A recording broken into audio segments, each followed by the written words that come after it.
Yeah. Come on, you two ladies, get up. We're doing the pledge of allegiance. Oh, Pledge of allegiance. Pledge allegiance to the flag of the United States of America and to the republic for which it stands, one nation, under God, indivisible, with liberty and justice for all. Thank you. Thank you.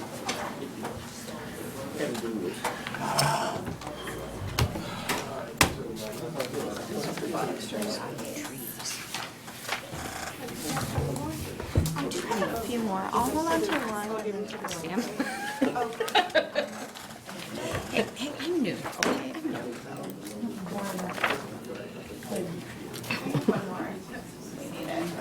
Funny. I can use this for reference. Everything.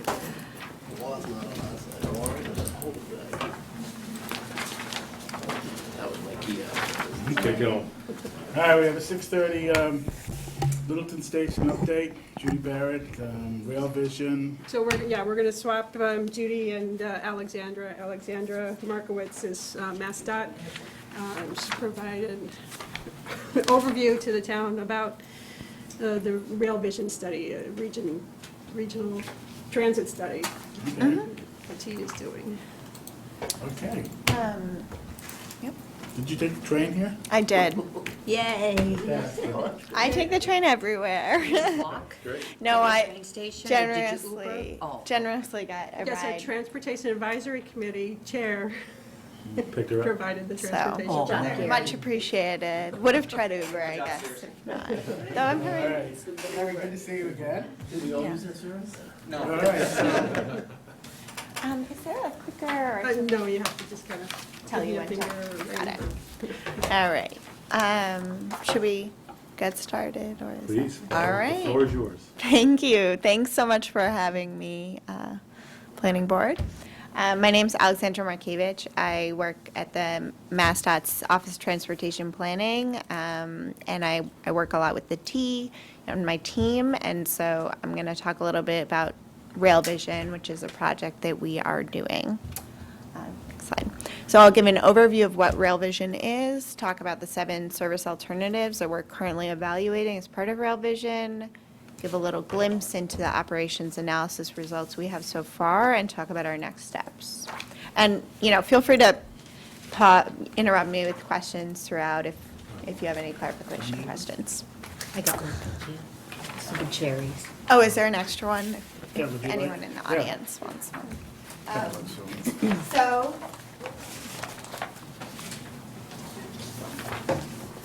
So Rail Vision is the effort we're undertaking, MassDOT and the MBTA are undertaking to understand how we can better leverage one of our biggest assets, the 388 miles of commuter rail that we currently have. And so we've laid out 6 objectives for this effort. The first is to better match or see how we can match commuter rail service to the changing mobility needs in the region, to also support economic development, improve passenger experience, enhance or ensure an equitable system, and support our climate change and resiliency goals. We do want to maximize our return on investment with what we're looking at, but I will note that this is not a fiscally constrained project. So we have a really great chance to kind of think big and understand what is the potential for the system, the commuter rail system, and then we'll work through a process of understanding how to get there as part of an implementation and next steps.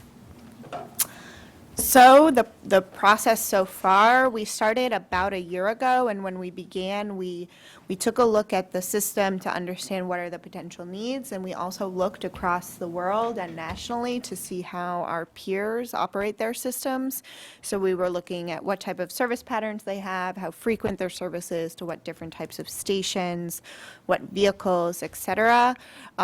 From that peer review, we were able to test at a kind of high level a long list of different concepts for what types of service we could provide on all the 14 lines. And from that process throughout the fall, we learned from those results and we developed 7 system-wide alternatives that we're currently in the process of doing a more of a rigorous modeling with. That will lead us to a vision, a set of recommendations in the fall that will be influenced by the Fiscal Management and Control Board as well as leadership. And we aim to finish this process by the end of this year so that we can have our findings before we start thinking about the next operating contract for the rail system. So it's currently operated by Keolis. That contract's up in 2022, so we want to make sure we have some findings before we set up the next contract. Next slide. We have an advisory committee that we've met with and touched base with several times throughout the process so far. It's made up of 22 folks from all across the region. I think Paul Matthews of the 495 Partnership is someone who kind of helped set up this meeting. He's on it, as well as other members, elected officials, mayors, et cetera, different, to make sure that we have a kind of wide perspective from the region.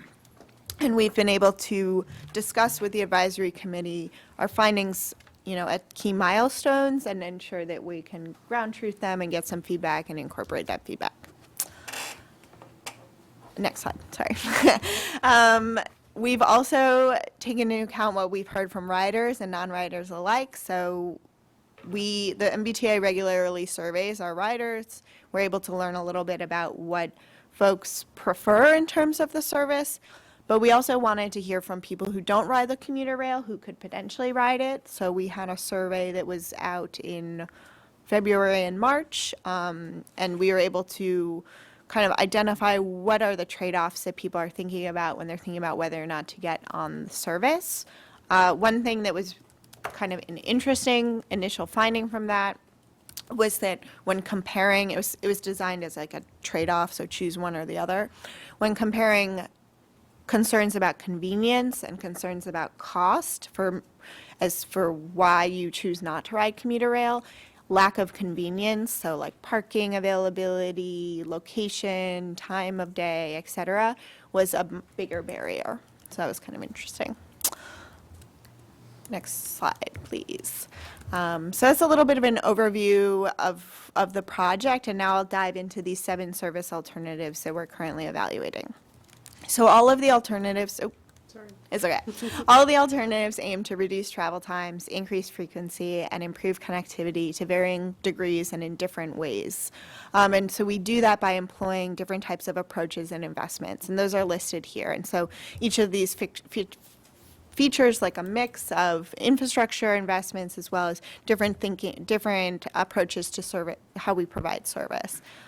So I'm going to go through 4 of the main topics that are covered in all 7 alternatives, and then we'll talk about the alternatives themselves. So the next slide, please. Thank you. So the first topic is station typology, and I think this is the most relevant for Littleton. So when we thought about how to provide service, mainly kind of what levels of frequency to provide to what stations, we decided to think, instead of thinking like on a line-by-line basis, to group stations across lines into different buckets, stations that have similar characteristics. And then think about what's the level of frequency that we provide to those groups of stations across the different alternatives. So the first station type are key stations, and these are places that are dense urban areas outside of the core. So that would be like Fitchburg or Lowell, Haverhill, Lawrence, the gateway cities. But then it's also places like Littleton 495 where you have quick access from the highway network. It's where the rail network intersects with the highway network, and so you're able to kind of pull people off the highway network and get them on the rail for the remainder of their trip. And so Littleton is a key station, and so we're able to discuss that today if you guys are interested. We also have, it's similar to how Route 128 is a key station, and we have a proposal for a new sort of place in which we would intersect with the highway over on 93. Anderson-Woburn would be another example of that type of place. It's an existing station. The second bucket of stations are intercore stations, and so these are stations largely within the 128 belt. So kind of going out to Waltham on the Fitchburg line, other kind of points along that 128 belt. And so these are in that contiguous kind of denser urban area directly around Boston, and they might be interested in a type of service that sort of mirrors the subway service because they're in that kind of shed. And then there's outer stations, and so these are stations in between key stations that are kind of in the outer parts of the network. So the next slide, please. The second key topic that we're thinking about is high-level boarding platforms. So we're thinking about how to strategically pair investments in bringing high-level boarding platforms to more stations with kind of our station typology and how we're thinking about how much frequency we would be providing to a different type of station. So right now we have 3 different types of stations. We have high-level platforms like what we have at Littleton 495, where it's fully level boarding. We have some stations where only a portion is high level, and then we have some stations that are fully low level. And a key benefit, in addition to mobility and accessibility, to bringing platform levels to high level, is that it reduces the amount of time a train has to stop there, so it can reduce the travel time for the train because it's quicker to get on and off. So the third topic, next slide, please. The third topic is electrification, and so this is a really hot topic in terms of switching our power system for the rail from diesel to electric. And when we're thinking about this, we're thinking not only about the, catenary or anything that would provide the power source, but we're also thinking about what different types of vehicles you can use with different power sources and how that may affect not only your carbon emissions, but also your travel time, because electric vehicles and vehicles that are multiple units where each car is powered instead of having a locomotive with a bunch of coaches can speed up and slow down faster, and so that can affect travel times, benefit travel times. Next slide. So the fourth topic, slightly less relevant here, but is that we're throwing into the mix with these alternatives some of the major expansion projects or major projects that have been studied and assessed over the past, couple decades, probably. But North-South Rail Link is featured in one. We have South Station expansion, South Coast Rail, Grand Junction comes into play, which is a line between like Alston and through Kendall Square and Cambridge to North Station and Foxborough. So now I'll talk a little bit about the alternatives themselves. We've sort of grouped them into categories based on where they focus the frequency benefits. And so that's, key stations, which, as I mentioned, is Littleton, is Fitchburg, is also, I don't think I mentioned, but it would be Waltham, and Porter and North Station. And then we have the urban rail, which is focused on those inner core stations. And then we have a kind of couple others. So I'll actually use the next slide to talk through these, but in the packets I handed out, we have details on each of the alternatives. A little bit more detailed information. This slide just summarizes it at a high level.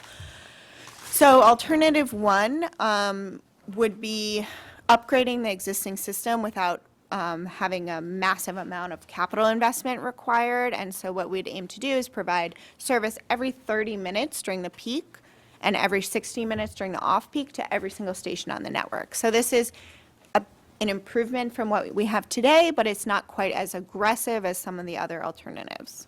It also kind of serves as our baseline level of service that we carry throughout the rest of the alternatives, and then focus additional service increases on different types of stations.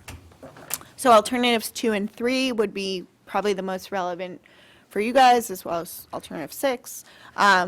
But it would be providing service every 15 minutes.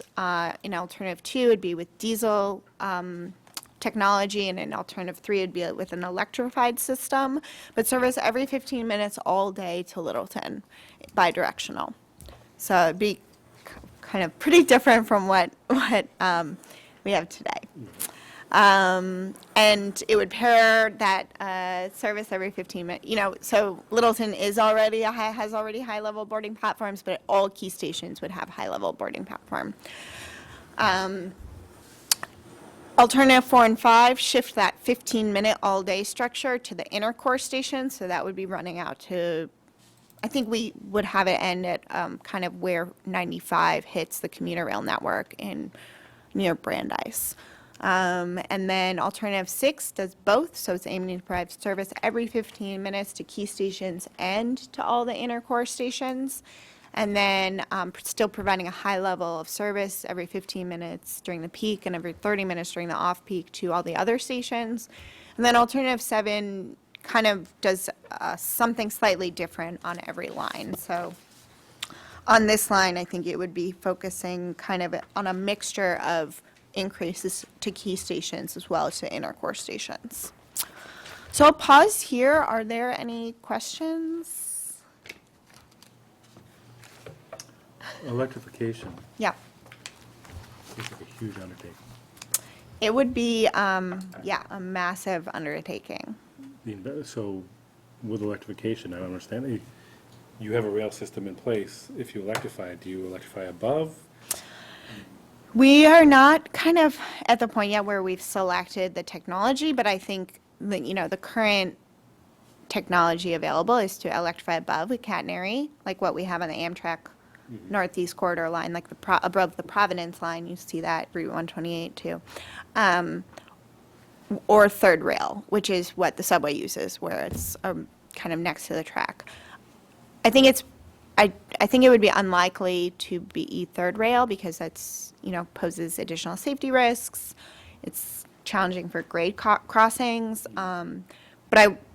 But I won't say that at this point we've kind of identified and buttoned up exactly the type of way in which we would deploy electrified service. Though I think it is really important to think about what catenary would look like and kind of how that would affect the service. It's, difficult to run electrified service when there's a huge snowstorm. There's obviously regions that do it. I grew up in the Metro North region. They run service outside of New York during the winter, but you have to kind of have a separate kind of game plan in place for how to deal with that because, obviously the wires can get snowy and icy. And there's also, there's all sorts of considerations, but yeah, that would be the kind of one of the two options, I think, at this point. Any thoughts on electrification that I should report back? I'm happy to kind of gather, even if it's not questions, like your feedback that I can kind of bring back to our record. Well, I think electrification's a great idea as far as, The emissions. the emissions and stuff like that. But then you're going to also affect scenery because you're going to put poles above.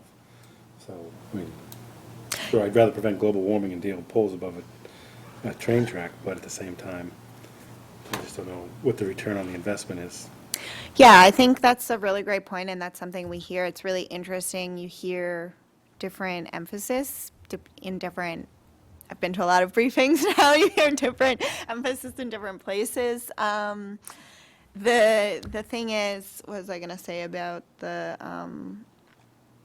benefit? Well, I think a lot of the benefit in terms of total emissions, not necessarily like diesel emissions coming out of a train, but carbon emissions from the service in general, depends on the source of electricity. And so if you're sourcing your electricity from 100% renewable, then it is going to in fact Right. be zero emissions associated, but Generated from a coal plant's a whole different thing. right, and it might still be more efficient and fewer emissions per mile, but that's just a question and a reminder that I think is helpful sometimes in these conversations when we think of it solely as like a zero emissions source. But yeah, it's a trade-off to consider. So don't worry, this isn't the last time. Like, we're not going to just decide and then there'll be plenty of time for folks to weigh in. The 15-minute bi-directional plan, I would say, service alternative number 3. Yeah. To actually implement that, if that was, how do you decide that's the one to go with, and how would you implement it? So I don't think that we're necessarily going to have a kind of a vote at the end where the board and the leadership will say, I want to go with this one alternative, because I think we're going to find through our analysis that we're doing, the analysis is going to provide us with what's the projected ridership associated with each alternative, what's the capital investment required, and of several other metrics. So I think we're going to learn a lot, and we're going to be able to understand kind of what's phase 1, what's phase 2, what's phase 3. Like, and we kind of try to describe it on the side of this slide, but understand what we could do in the more near term, and it's all fiscally unconstrained, so it's sort of dependent on different funding levels, and it may not be saying, okay, we're going to go with alternative 3 or alternative 6 or alternative 5. It may be more of like a phasing and understanding what's step 1 at the very least. So the reason I'm asking these questions, we're doing a train area study, and we're obviously trying to grow or control or Right. develop the area around the train station to best fit the needs of the town of Littleton. But if we're going to increase ridership and, as you say, access from 495 is going to be a key part of that, we want to make sure that we're providing a development in that area that can also take the traffic off of 495 Yeah. and handle the parking. So if we're looking at all this, we want to know what direction you're going in, so as we develop our Definitely. study in our plan and work with the developers that own the properties, that they're aware, and we're all in this together, and, we'd rather see it be a cohesive work as opposed to, hey, we built a parking Do garage this that thing can over handle here. 100 cars. Yeah. and you guys are inviting thousands of cars Right. off the highway to park, it's not gonna work. Yeah, I will say, when I found out about that development that may go on near the station, I think that seems really exciting that it is a key station, because then a lot of folks would have walk access, Right, which and, is, and that's a huge part of what we're looking at, and yeah, not only walk access to the train, but walk access from the train. to all their other things that they need to do, If we so, can develop an area where they're getting off and Mm-hmm. there's services needed right there, and they're commuting in, that's Yeah. just as beneficial as the people that are commuting out, so. yeah, definitely. So I think it's hard to say right now where we're gonna end up, but definitely stay tuned throughout the fall. It's not that far away that we'll have a little bit more clarity. I would say the same thing to you, stay tuned, because we have more information for you. Yeah, I'm curious. Yeah. I thought, how come I was wondering that too. the screen's black? Oh, I don't know if the monitor's on or not. I can check. Is somebody upstairs? Should be. I hope so. So, not The usually. the microphones were out when we got here, and I got here at 5. Thank you. Thank so you. I'll just wrap Sorry up, about that. since I mean, know you we're guys doing have a all lot this on the and agenda. I don't want to know. One of the questions I think the town will have as well is, in I don't call it in return, but in order to be identified as a key station, the town is going to need some resources to help support, what's going on at that. And where infrastructure is one of the keys, how to get to and from the station safely. Yeah. I don't think we're done yet. I think Ed just interrupted it just to get his name on TV. That's- Don't worry, I'm almost done, though. I know you guys have other stuff on the agenda. Right, I don't want to. I mean, if you guys have questions, I also, if you don't mind, Mr. Chair, there was some hands up from the. I thought we were gonna I wait till have one she's as done. well. Okay. Oh, No, okay. She said interject as you see Yeah. fit, so I did. Okay. Go for it, or whatever works. Well, I just wanted to find out, because it's fascinating to learn that Littleton has been selected as a key station among so many different stations. So is there anything more in-depth to let us know how Littleton became a key station Yeah. based on your analysis? I mean, is there something we can go look at? So I think it really is just thinking about at the end of most every line, there is kind of a dense urban area because of the uniqueness of how Boston grew. So like Fitchburg is a little bit smaller but it's still kind of that city, Lowell, Haverhill, Lawrence. But then there also, Littleton, what's unique about it is that it has that connection to 495. And then I think it also is a higher use station. I mean, South Acton is as well, but it already has sort of that infrastructure of like the full high-level boarding platforms. It's really positioned well. I'm not sure, to be honest, if we knew about the plans to potentially develop right next to the station, but I think that only further supports the selection as a key station. Obviously it's even better for folks to walk up rather than to drive up, I think. So it's more evidence that it makes sense to select the key station. It was a balance of figuring out that regional access, having not too many on each line, because if it's like 10 key stations, then it's not going to actually provide that faster express trip when you're running just a key station train. And also figuring out those like dense kind of nodes in the network. Do So you, when you some, say oh, sorry. a key station, that means you're gonna skip everybody else and goes, like. Not that. all, no. We're definitely, we would, so since Littleton, we get service every 15 minutes in this example, as well as Fitchburg and Waltham and Porter North Station. And all other stations, we get service every 30 minutes during the peak and every 60 minutes during the off-peak. The idea is that every other, or maybe 3 out of 4 an hour, would be express, and then the others would stop at all the stations, like a local. I think because the Fitchburg line is actually particularly long, we may have done some unique things, but it was providing that 15-minute level of service, but in order to, like, a full local train from Fitchburg, it's a very long train, so I think we might have, like, split up some zonal express type things. So, yeah.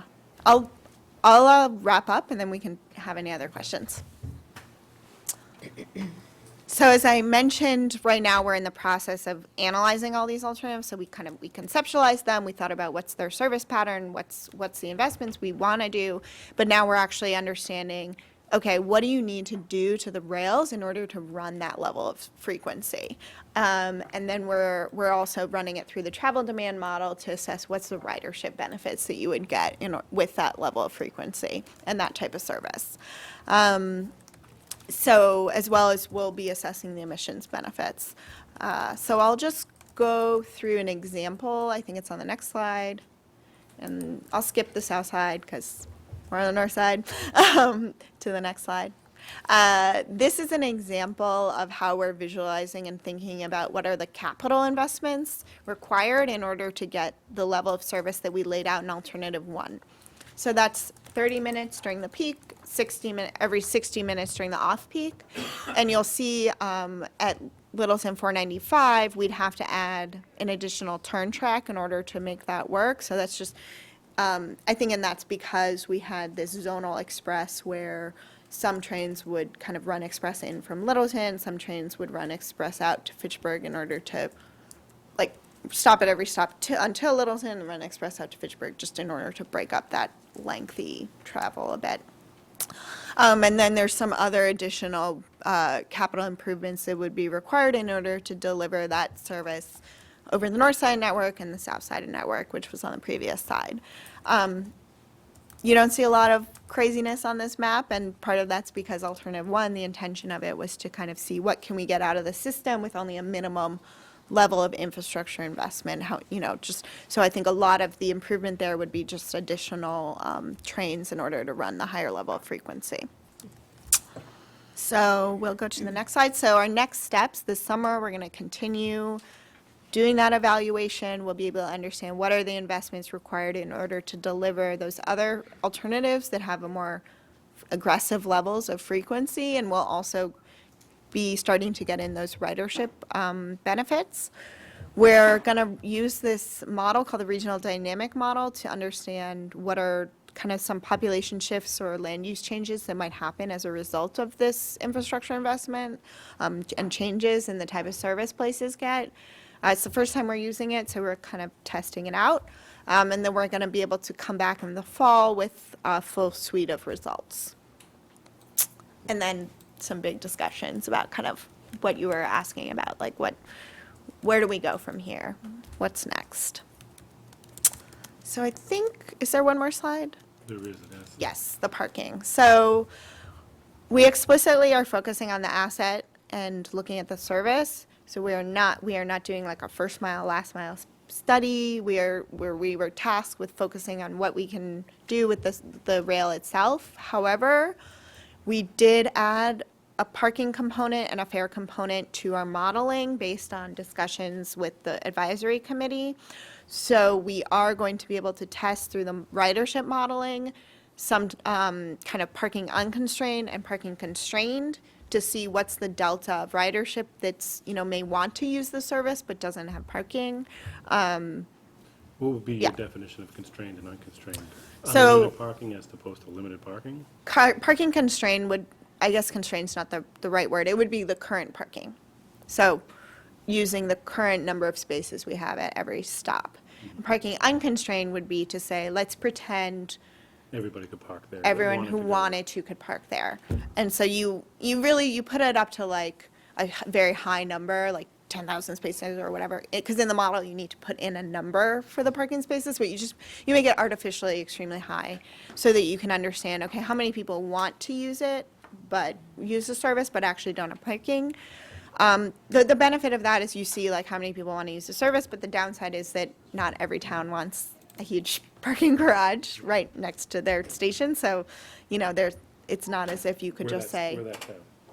right, so, We wouldn't mind parking underneath buildings that provided plenty of parking, as long as there were structures on top of those garages. right, Not so. My opinion. Well. Your opinion. Well, I think I speak for most when I say I that. don't know about that. So I think that is the end. The next slide is just my contact information and Scott Hamway, who's the manager of this project, and a link to our website where we have details for everyone about all the alternatives, and we welcome folks to give feedback. But I'm happy to take any other questions or comments at this point. Do you want, yeah, let's start with the board. I should get my pen. Anna? Well, I think it's probably too soon to ask what's in it for Littleton, but I think we'll have to wait till the fall. Well, potentially service every 15 minutes all day, which I think is, I don't know if I would say, is that like a benefit or a drawback? That'd be up to you guys to decide on your own, but that's definitely something we're testing in three of the alternatives, and in all of the alternatives, it's additional service. So I think that's a question for you guys, kind of how do you feel about that? The added service is great, but the problem is if you can't park there to use the added service, what good is the added Right. service? And, and if you're gonna try to make us the hub like 128 so that people can come up 495 and Route 2 and don't have to go all the way into Boston and take the train in, obviously, the town of Littleton needs some serious infrastructure for Yep. that. Access off of the highway, some sort of parking, whether it's underground, above ground, in the trees, something. Because what time did you get here today? I get here at 6:07. Did you see any parking spaces when you got here? Yeah. Probably not, yeah.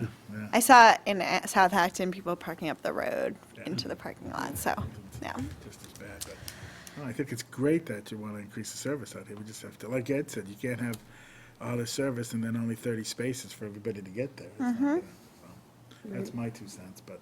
Right, where we've talked about distributed parking and shuttles that can help, relieve some of the constraint, but That's for what you're talking about, Yeah. that's not gonna cut it, so we would definitely Yeah, need we to need- even rethink it all, so. What timeframe are you looking at? So all of our modeling goes out to 2040, and I will stress that this Okay. it's not, we're not programming anything for next year. This is a long-range plan. So not in our lifetime. Maybe in yourself. hers. And I know Gary has a question. Yeah, Gary's- For the record, he. so Gary LaCroix, 15 Mill Road, Oh, yeah, just for Marin's record. Littleton, also on the Transportation Advisory Committee. So the question had to do with if you had any data or surveys to indicate how much of the ridership on that line at the Littleton station is from town or from Littleton versus, say, more than 5 miles away or something like that. So I don't have that offhand, but I think that would be a great question that we can pose when we're modeling. So when we do the CTPS travel demand model, we will be able to understand at a broad level where folks are coming from. I can't guarantee that we're going to kind of publish that for every single station in all of our results, but that's something that I can kind of see if I can find an answer I think it's to. applicable, given the reason we're considered a key station is because of our proximity to the highway. And, a 15 to 15-minute frequency supports the investment for that kind of use. I don't know if it supports it if we don't have the resources to support that level of parking, right? Right. So, I mean, I'd be curious about how many we currently have, and then how much the potential would be for more if we had more frequency. Right. Or, I think it's probably more frequency or more parking. How much more potential would we be drawing in? Yeah, and I think we'll learn a lot from also alternative one, where it's just more of a modest increase, but it increased nonetheless. And so it'll be interesting to compare something like alternative one with 2 and 3, to see some of where that increases are drawn from. Okay, and then on alternative one, they added a turn tracks. Can you explain what that would encompass for Littleton? So, it's a very high-level plan, so we're not doing any kind of actual designing of what that would look like on the ground for any of these alternatives, for any of the stations, not doing station designs or anything. But that's what we found. We use a model, like a simulator called Rail Traffic Controller, where you're able to basically set up a simulation of the full network with all the signals and all the details, and you run the trains and you figure out, can you run them on the schedule that we're proposing, and if you can't, what do you need to do in order to run them on the schedule? And so that's where we identified that we need an additional place at Littleton to have the train be able to turn around if it were gonna go back to Boston from Littleton instead of going out to Fitchburg. You can't just go in reverse. I don't think it's that simple. I'm not an engineer. I'm a planner, so I can't, but it's. My understanding, which may or may not be correct, is it would be another spur to pull off to, Yeah. and then, So other trains can and go then, through. and then reverse. So you'd be on the same line as the one coming out, right? So that would I be. think you don't want to make those moves on the main line, so other trains can. That's what I thought it was, I wasn't sure. Right, so it's I'm a out of my linear wheelhouse. land use, not a, So it still does come back, it's just got to pull off. Pull off. It does move reverse, yeah, push-pull engine.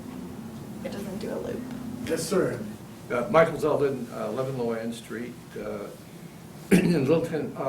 What does, if you happen to know this, 20 years from now, what do you view as the competition for the rail service? So I think that's a great question. I think that's part of the reason why it's important for us to do parking, current constraints, and parking unconstrained, Which brings me to part B. because we don't. What, We since you don't. don't know what the competition is, let me make it even more generic. What are, shall we say, what do autonomous driving cars, which already can pick you up in a parking lot, Right. testify that's the case?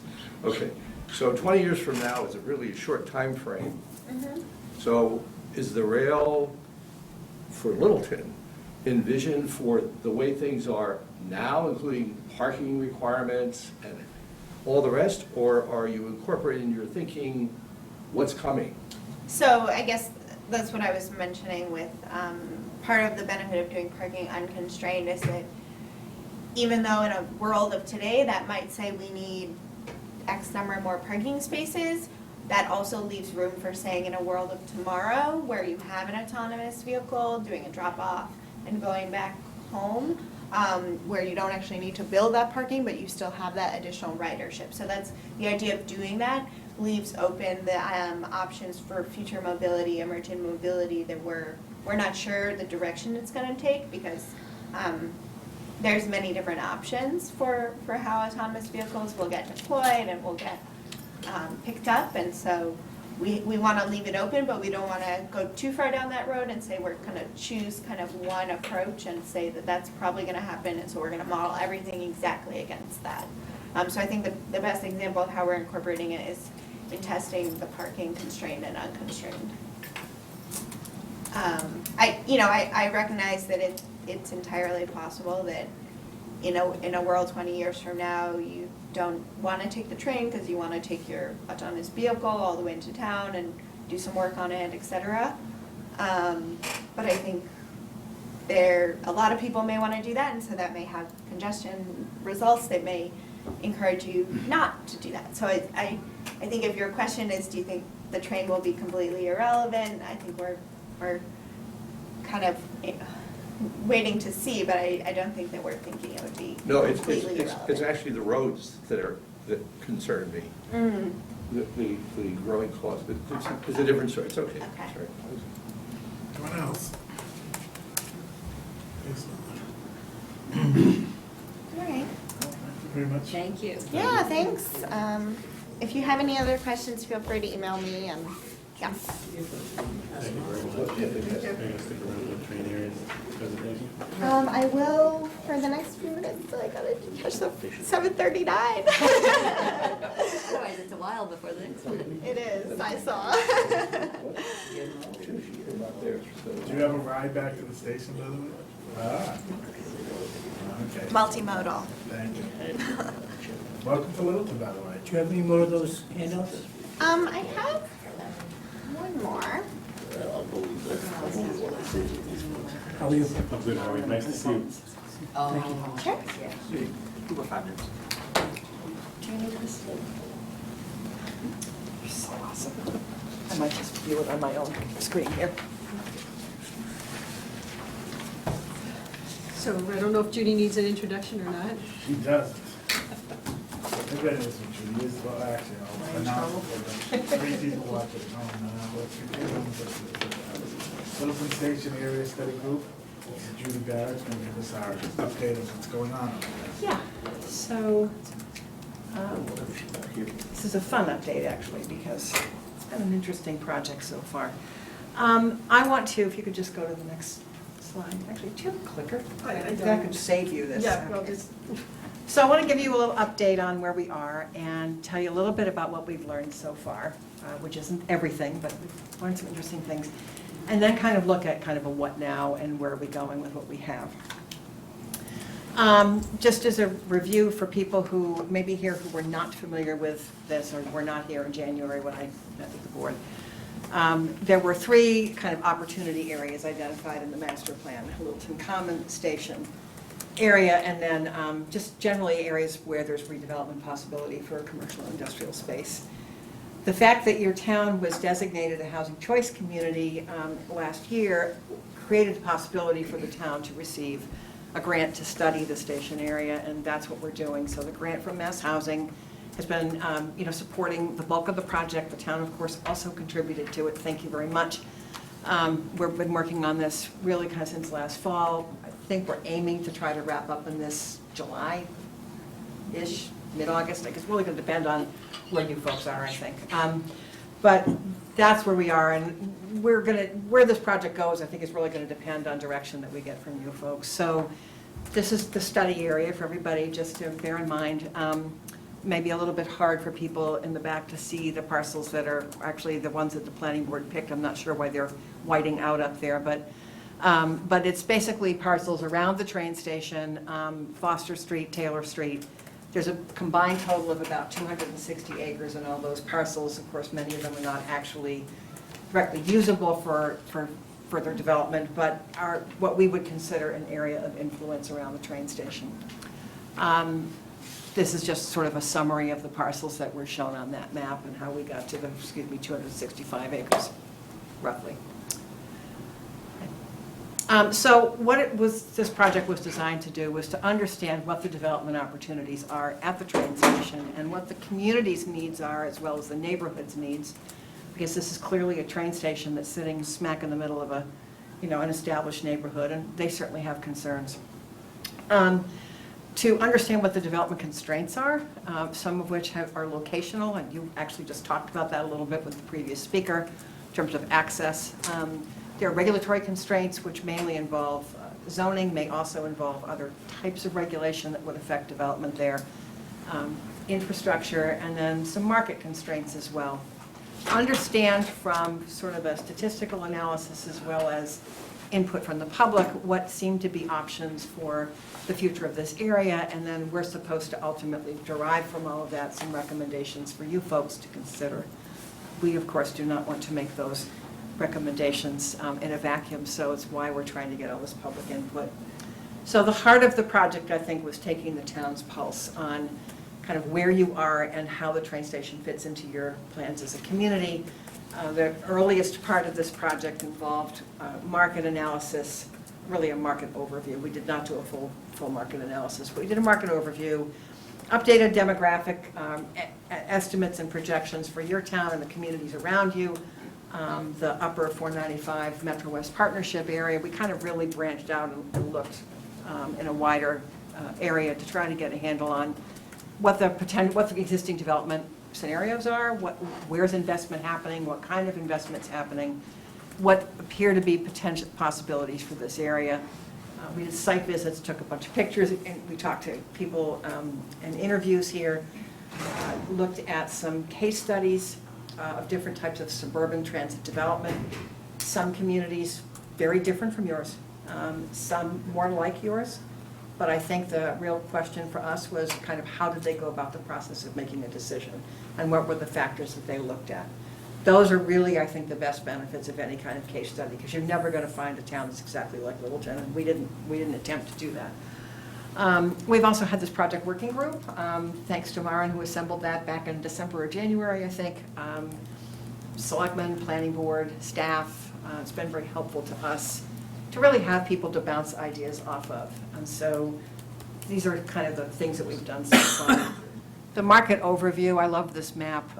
You can get an interesting data set from Esri Business Analyst that sort of breaks up your population into not only age group, but age groups by income type, and kind of what people's lifestyles are. And so, as you can probably see in your town, you have kind of these 3 different lifestyle groups. The majority is that kind of orangey area, which really is sort of suburban kind of family households. It's not really much of a surprise at all. But there is some mix of households here. As you can see, the entire town is not just one large orange bubble. You can go to the next slide if you want. RKG did the market overview for us, and I don't think there's any big surprises in this, but just to share with you kind of some conclusions that they made. Retail opportunities being limited in this area because of visibility, access, regional competition, and so forth. Their suggestion is any future retail in this area really ought to focus on a local customer base and offer convenient access and visibility where possible, including, of course, local, meaning including the commuter public. Continued growth of online sales is going to drive distribution and warehouse space, may be sort of the best option if you want to focus on industrial use of properties in that area. But you have to think about the ability of those uses to coexist with residential development if you are wanting to allow housing there as well. Next slide. No surprise your population's changing, everybody's is. Thinking about what the population changes mean, and in particular, household sizes and makeup, to be thinking about encouraging more types of housing development, including especially housing that has age-friendly design components. You guys are ahead on this. Best to design and build units that can be marketed to a wider base, but be designed for livability. So I was kind of pleased to see that suggestion, because we already figured that out. Market observations, this was pretty interesting. And I'm sure, again, you already know a lot of this. Your single-family home prices have gone up significantly since you entered the recovery period from the recession. Your condominium sale price last year was actually higher than the median for single-family homes. So there's clearly a market here for different types of housing. Thank you very much. Bye. Check out the Yeah, yes. So that the ownership market is hot, clearly, and prices are up and condominium prices are up. And that suggests to us that there's an interest in more types of housing than traditional single-family homes. Next slide is about rental.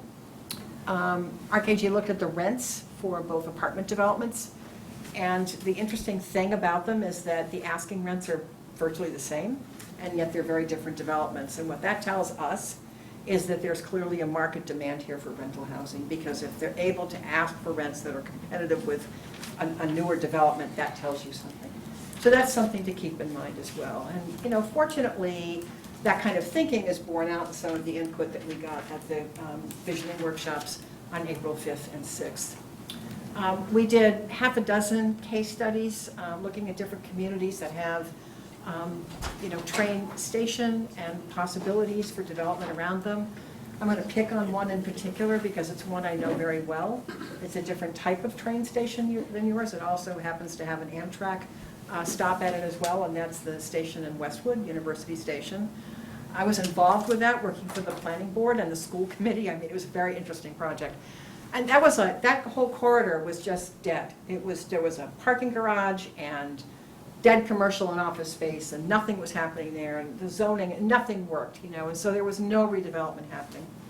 And the town was eager to encourage development there, worked for a bit with a developer who had very significant plans for thousands of housing units and so forth. And I think the town's appetite for that level of development probably wasn't that great. So the whole conversation with the developer took a very long time, and then the recession hit. So coming out of the recession, there was this dormant period, and then a group of other developers came forth and said, we think we can do something at a somewhat smaller scale.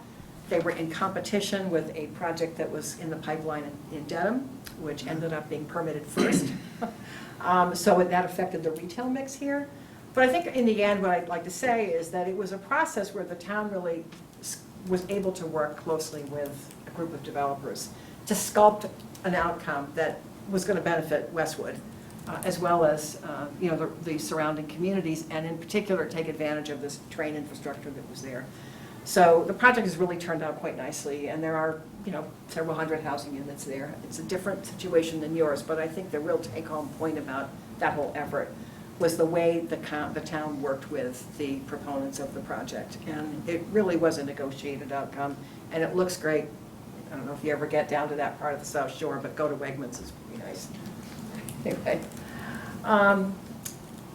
We also looked at kind of center development in some smaller communities. This is a project that Peter Flinker happened to work on. Peter, of course, is the landscape architect you probably remember from the master plan, and he also led the visioning workshops on the 5th and 6th.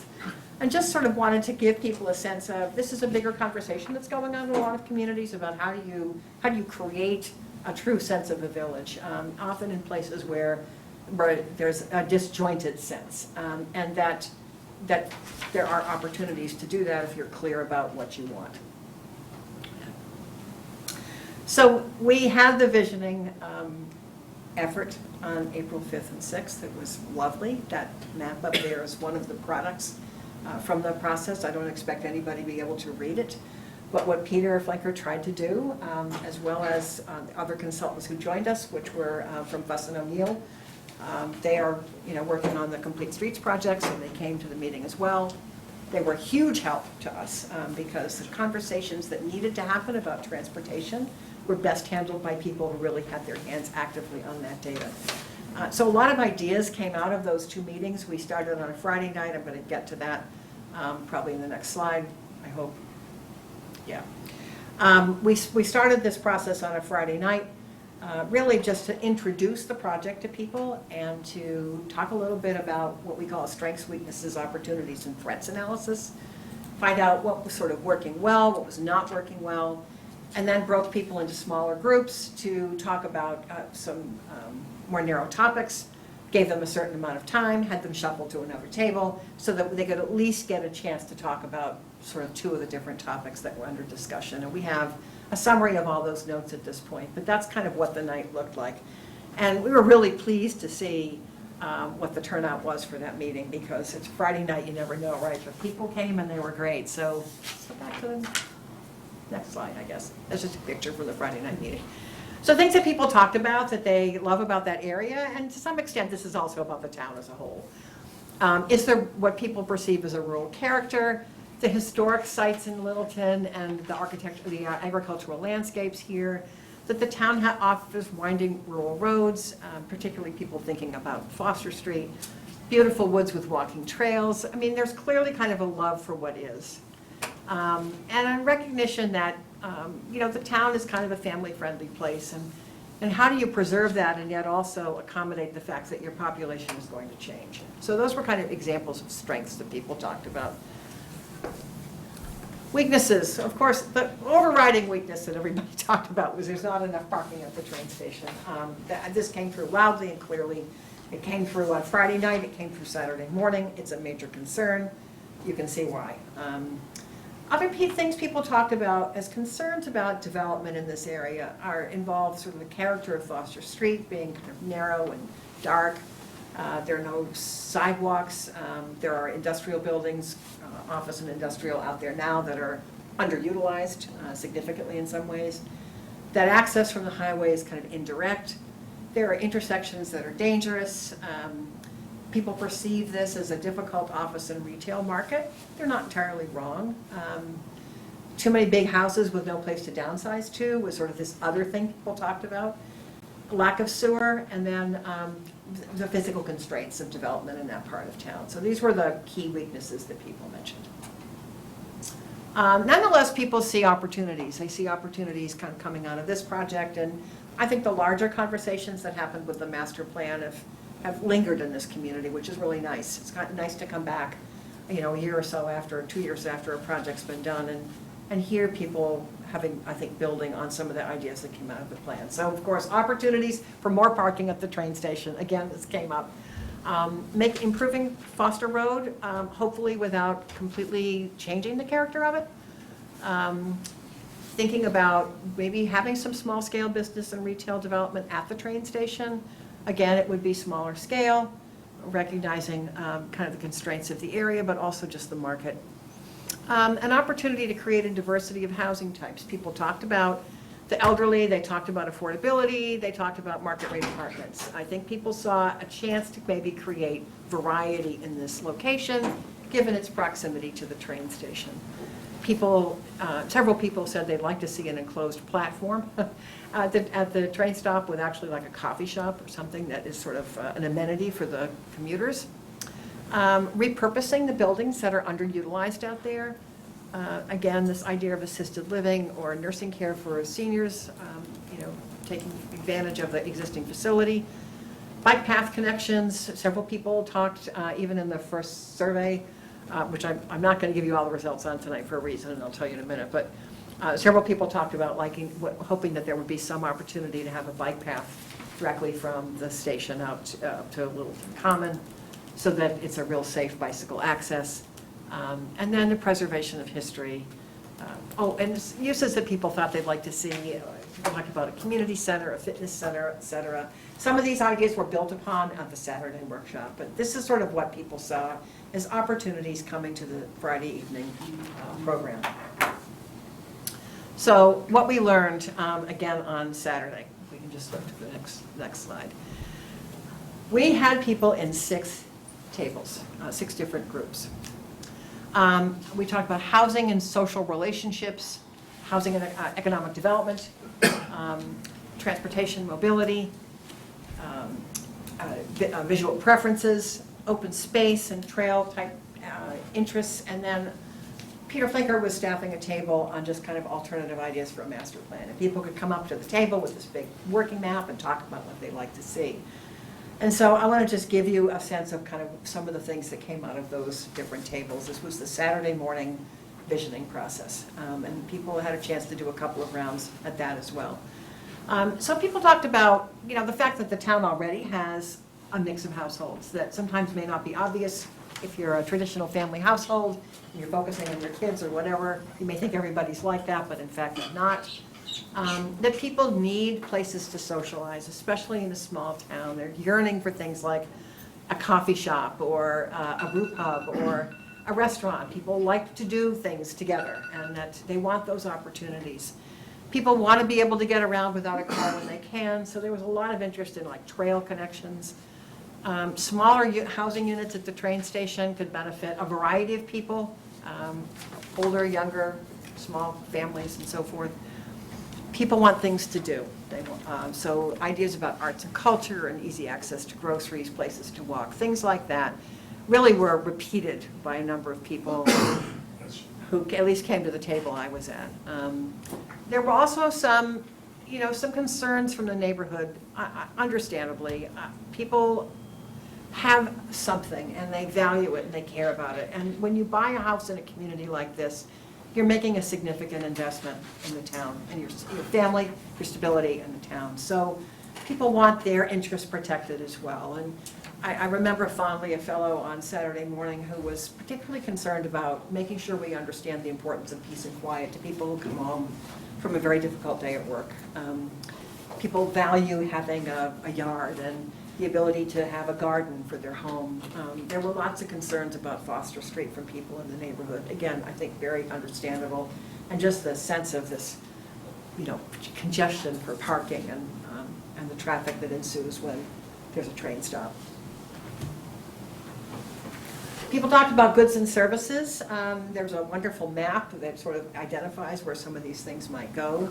But they talked about, this is not a complete list, by the way, there were many. I can't put them all up on a slide or you wouldn't be able to read it. People talked about things like a cafe, a yoga studio, an athletic center, startup incubator, artisan space, healthcare, holistic medicine. There were lots of ideas from people about things that you could do when you have an opportunity area like this. And of course, the question to us from a market perspective is, how do you actually make those things happen? But these were ideas that people had, that when they were asked the question, what would you like to see if there's going to be activity in this area? So there was a whole table on economic development. And this is a wonderful scratched up map that we got from Fuss and O'Neill, who was trying to tell us, they have these big maps out for people to be able to mark up where their areas where they were concerned about. And the big issues that came out, again, the lack of train station parking, the lack of shelter for commuters at the station, the need for traffic calming on Foster Street, and street lighting between the train station and parking elsewhere, because several people said that they felt like they had had near misses kind of after dark, competing with pedestrians trying to walk away from the train station back to wherever they had parked their car, legally or illegally. So just a sense of these kind of conditions need to be addressed.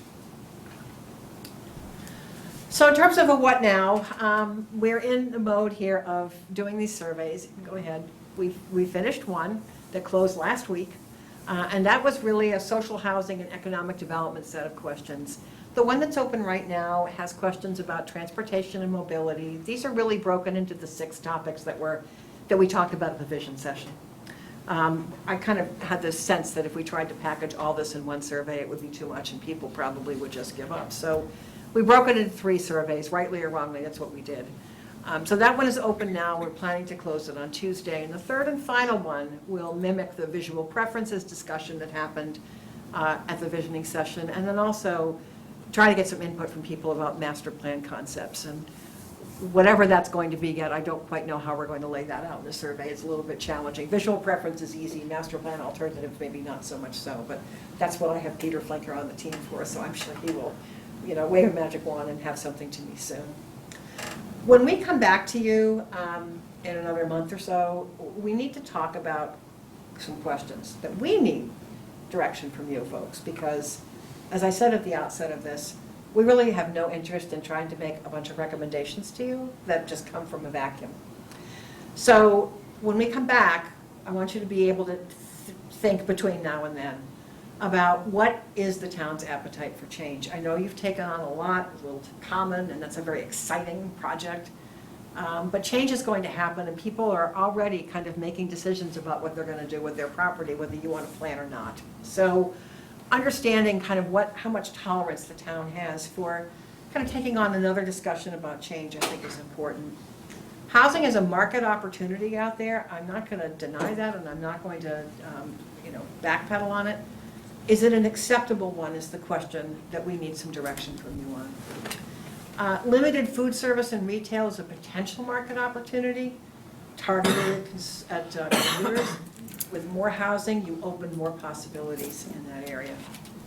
Are you open to ideas like district improvement financing, which I'll explain in a minute, to address some infrastructure needs in the study area? And what role do you as a town want to play in addressing the future of this area of town? Are you an activist town? Are you sort of a moderate activist town? Or do you prefer to play more of an indirect role? I'll explain that in a minute too. District improvement financing allows a community to define kind of a geographic area within which all or a portion of the tax revenues from future development can be segregated from the general fund and used to invest in improvements to support economic development or housing development or whatever kind of development you want in that area. So it's basically a way for you to encourage development, because when you need infrastructure improvements, if you're pulling back that revenue to be able to offset a bond, it gets you out of the realm of trying to argue with developers around mitigation or try to come up with the money on your own or try to go after state grants to make it happen. DIF districts, we have several of them in Massachusetts. It's been a pretty successful program, but it is a possibility for the town to be able to think about how you might finance some infrastructure improvements. It certainly wouldn't deal with every issue out there, but it might deal with, for example, some improvements on Foster Street. It could deal with wastewater issues. So that's a discussion we need to have and really that gets to the next question, which is how involved do you want to be in this? A community that really wants to promote activity in an area will say, give me a diff, give me zoning changes, give me whatever else you can. Tell us what the toolbox is, and we'll run with it. And other communities will say, we would like to see something there. We're willing to pace it. So give us regulatory changes, but we'll let the private sector figure out the infrastructure issues, or we'll let the MBTA figure out what they're going to do. I mean, there's a range here of possibilities, and we're going to need to have a sense from you folks about what you think the town's role is, because that will affect the recommendations that we come back with as well. So that's kind of where we are with this interesting project, and I'm happy to answer any questions or fill in some details that I skipped over, or whatever you prefer. What are any questions? Ed? I do, but I don't want to. Oh, Hannah? You always have questions. No, actually I don't. Good, wow. Talisa? When is the next working group meeting? Actually, I was going to call you about that. I'm hoping that we could do it in July. Okay. Next week would be very problematic for me. Anyone out in the audience? Any questions, concerns? Wow. Oh, yes, sir, name from our employees? Paul Cookmakian, 32 Lawrence Street. Do you have, are you able to give the planning board recommendations in terms of the diff? Mm-hmm. In terms of success or what you've seen in other communities? Oh, yeah, we can do that. That's a good idea. I can show you what kinds of projects. Well, just where you've seen how successful it's been in other communities, if it's a recommended approach as opposed to a more hands-off approach, or if you think a hands-off approach is a better approach, or whatever you think. But see, and the reason, I mean, I can tell you, if you want to be an activist, here are things you can do. If you want to be sort of a moderate player, here's things you can do. If you want to be more indirect, these are things you can do. But you, at a policy level, need to tell us where this town wants to be in that matrix. I can certainly give you some examples of where DIF has been used. For the record, DIF is in every other state in the nation called tax increment financing. But in Massachusetts, tax increment financing means something different. So when we created DIF finally, it had to kind of be given a different name, but it's a very common development tool all over the country. Good. Anyone else? I would just say for the question that you were asking us as a board, what's the appetite, activist, moderate, or indifferent? Put that on your survey. Pardon me? Put that on your survey. That's a good idea. We can close with that one. Just have to make sure people understand what we mean by those terms, yeah.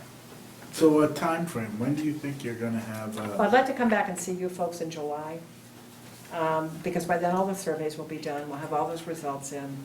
What I'm planning to give you probably a week before we get together is a slide deck a little bit more developed than this, kind of laying out, here really is all the stuff we heard from the surveys, and, good, bad, or otherwise. And here are the opportunities that we see, but then we can sort of tell you, if you want to be activists, these are things you're going to have to do. But I can't, I don't want to put the cart before the horse here, because activist means different things. If you said that what you want to be is an activist community and just focusing on non-resident, filling up space that needs to be repurposed out there, well, then the strategies are going to be certain things. If you want something more robust, then the strategies are going to be different. So to some extent, I think this last question is really the one that we need the biggest answer to. But as for what the real possibilities are, I think that's what we need to be able to tackle in July. So when I walk out of here, because you'll have a whole month or so to think about this, is where do you fall on this activist, not activist spectrum? But is that something we can discuss in the next working group meeting? We can discuss it at the next working group meeting, but I think we need it really from both boards. Right, Yeah, but I mean, certainly we can but at discuss the it. next working group meeting, Yes, you we have can. representatives from both boards. We can do that. And I actually kind of like the idea about adding it to the survey. It's not a bad idea. Let's see what the public says. I would also add to that a definition of that, or if the working group can figure out that definition of what it means, because these words can mean different things to different people. Yes, they can. I also just wanted to mention real quick on the survey that's currently out there, the rating component ones, where it's 1 to 5, 1 to 7. There's no indication as to whether 1 is greater or higher, or 7 or 5 is greater or higher, so. The column headings don't say whether they're, Yeah, it's on one of them, I think it's, Oh. there's Sit on- two or three of them. Yeah. Oh, okay, yeah, I definitely noticed it on. no, it's funny, I'm sorry, this is the first I've heard, so I'll have to go back and look at it and see. We don't set them up the same scale, because people can get, in a survey, it's like the worst thing you can do is to have Right. 5s always be most or 1s always be worst, so. Exactly, but there was no designation, so. Okay, I'll look at it. We get the right data. When do you think you'll have the results of the survey, Survey 1? I've seen the rough results, but fully We want to package all compiled- 3 of them together. Okay. In one report. Part of why I didn't want to put them up here tonight is I thought, that's actually bad methodology, because you can end up influencing the way people respond to the other surveys, and we don't want to do that. So, but you've seen the rough, and that's fine, but we're going to put all 3 of them in one report. I just think it's better that way, and then people can see the sort of coherent whole. And we would expect to have that for the next working group meeting, if not before. So it looks like we expect to change over the survey, go to the third one on the 11th, and that'd take us through the 25th. That's the plan, yeah. Right, I just need stuff from Peter. And then we had penciled in Thursday, the 18th, for another meeting with the planning board. I do believe that's right. Okay, So, Is that June or July? July. It's July, okay. and so working group meeting the Wednesday before? I'm just Thursday opening before? this right now. My life is on this Google Calendar, and I think it is the week before. Yeah, it is. So we would be on the 10th to answer the question. We have 6 weeks to come Okay, up with thank you. answers. You have 6 weeks to figure out what kind of direction you want to give me, but I mean, we will have something to you before that meeting, because I don't really hit you blind. All right, What else? Thank you for coming. thank you. Okay. Yeah, thank you, Thanks, Selectmen, Judy. for Thank you showing very us much. all about. Thank you for a very informative evening. I'm looking forward, good stuff. Thank you for coming. Yeah, thanks. Catch up on stuff. It's 7:30. Preliminary subdivision. Hey, how are you? Sir, how are you? Good.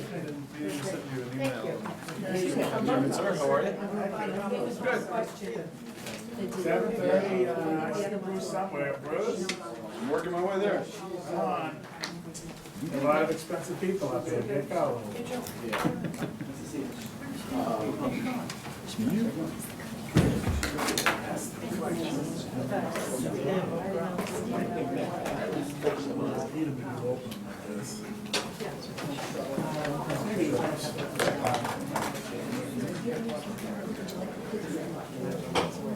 Oh, yes, thank you very much. Well, there are things to come. You're so good. Fix the survey.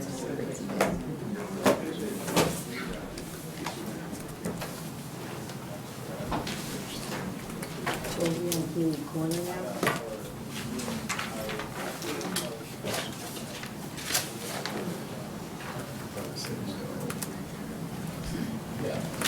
I'm supposed to be this too.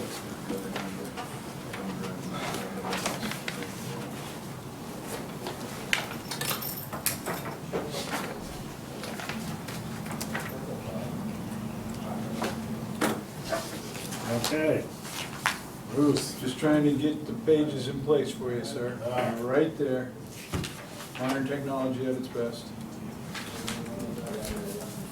But the old days with an easel, you know? I had one. It's in the card, just in case. There you go. All right, so I'll start with the 80. So let's hit tools. I'm gonna skip you, boys. Oops, where's the organized? You got a rotation. Let's go back to opening.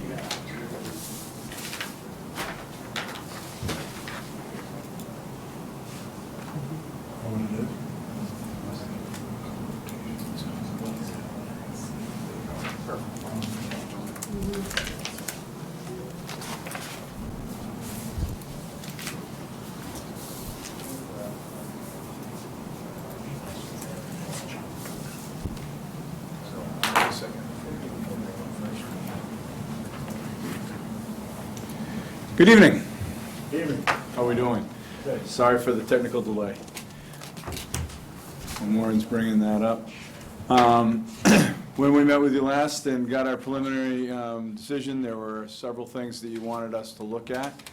When and if we get the screen on here.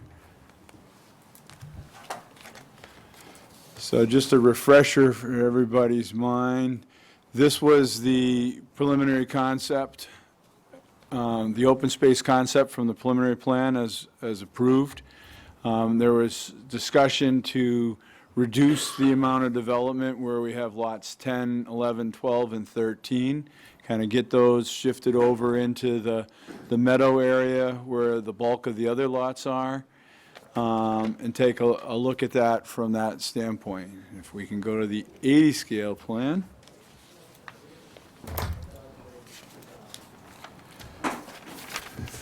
So we're going to zoom in a moment on just the area of the cluster development.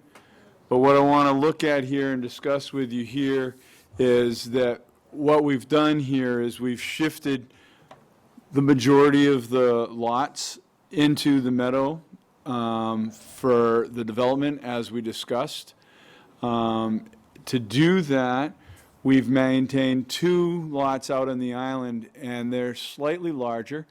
Lot 15 is actually all of the land that is vertically striped, as well as the area right up around the lot itself. Let's see if the pointer works on the screen.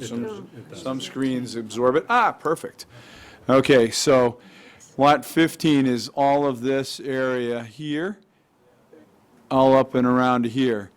And then all of it that's horizontally striped is the open space land per the development, and all that that's vertically striped would be a CR, conservation restriction, on lot 15.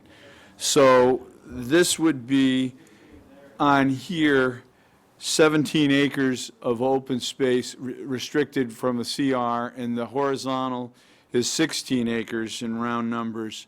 So we wind up with 33 acres out of the 43 acres of land as conservation restricted and open space. Very similar to where we were in the preliminary plan, actually a little bit more than where we were in the preliminary plan level. But I wanted to review that with you. I wanted to show you that, we've gotten and moved all these lots into this area. And Maureen, if you can get to the 50 scale. So when you say conservation restricted, lot 15 is gonna own it, there's gonna be restriction on it, so it's not really conservation land, so it's not open to No, the that's public. not true. The way the conservation restriction gets set up is a question mark, and whether that's open to the public or not is still a question mark as to how that gets set up, but it becomes a conservation restriction. There are several that the town has done that are done that way. The very first one off of Harwood is done that way, and it's got a very small open space lot and then a very big lot that has a CR on it. So that's one that you signed as well. Your signature's on the plan. Which one are you talking about? What was the name of that one? I'd have to dig it up, I can bring it up and give it back to you, but it was one of the first ones that was done in town. This is an open space subdivision, so That is an open space subdivision as well. They're both open space subdivisions. Harwood Ave? They say Harwood Ave? Hartwell Ave. Hartwell Hartwell Ave, Ave. Gray Farm. It's got the Lot 53, which was the one housing lot that had the, CR for agriculture on, Is that where the barn is, or no? yeah. So- So, But isn't that's all conservation, though? It's not, no, it's a privately held lot that has a conservation restriction on it. I thought that was being, that's the one with the barn, that's being donated eventually to the town. They just haven't done it yet. No, the outside wooded property along the outside is what's going to be donated to the town. Anyway, So the two trails that exist on both, I'm going to say, the northwest side and the southeast side of the property, from running perpendicular from Harwood Road back to the back, will still exist, and they'll still be accessible. We're looking at establishing parking up here on Harwood Ave, as well as parking in this area right here off of Dennis Circle for the trails that come along here, and the trail that comes along here. The ability of putting the trail across the back the way the Trails Committee wishes to do all still exist in these layouts.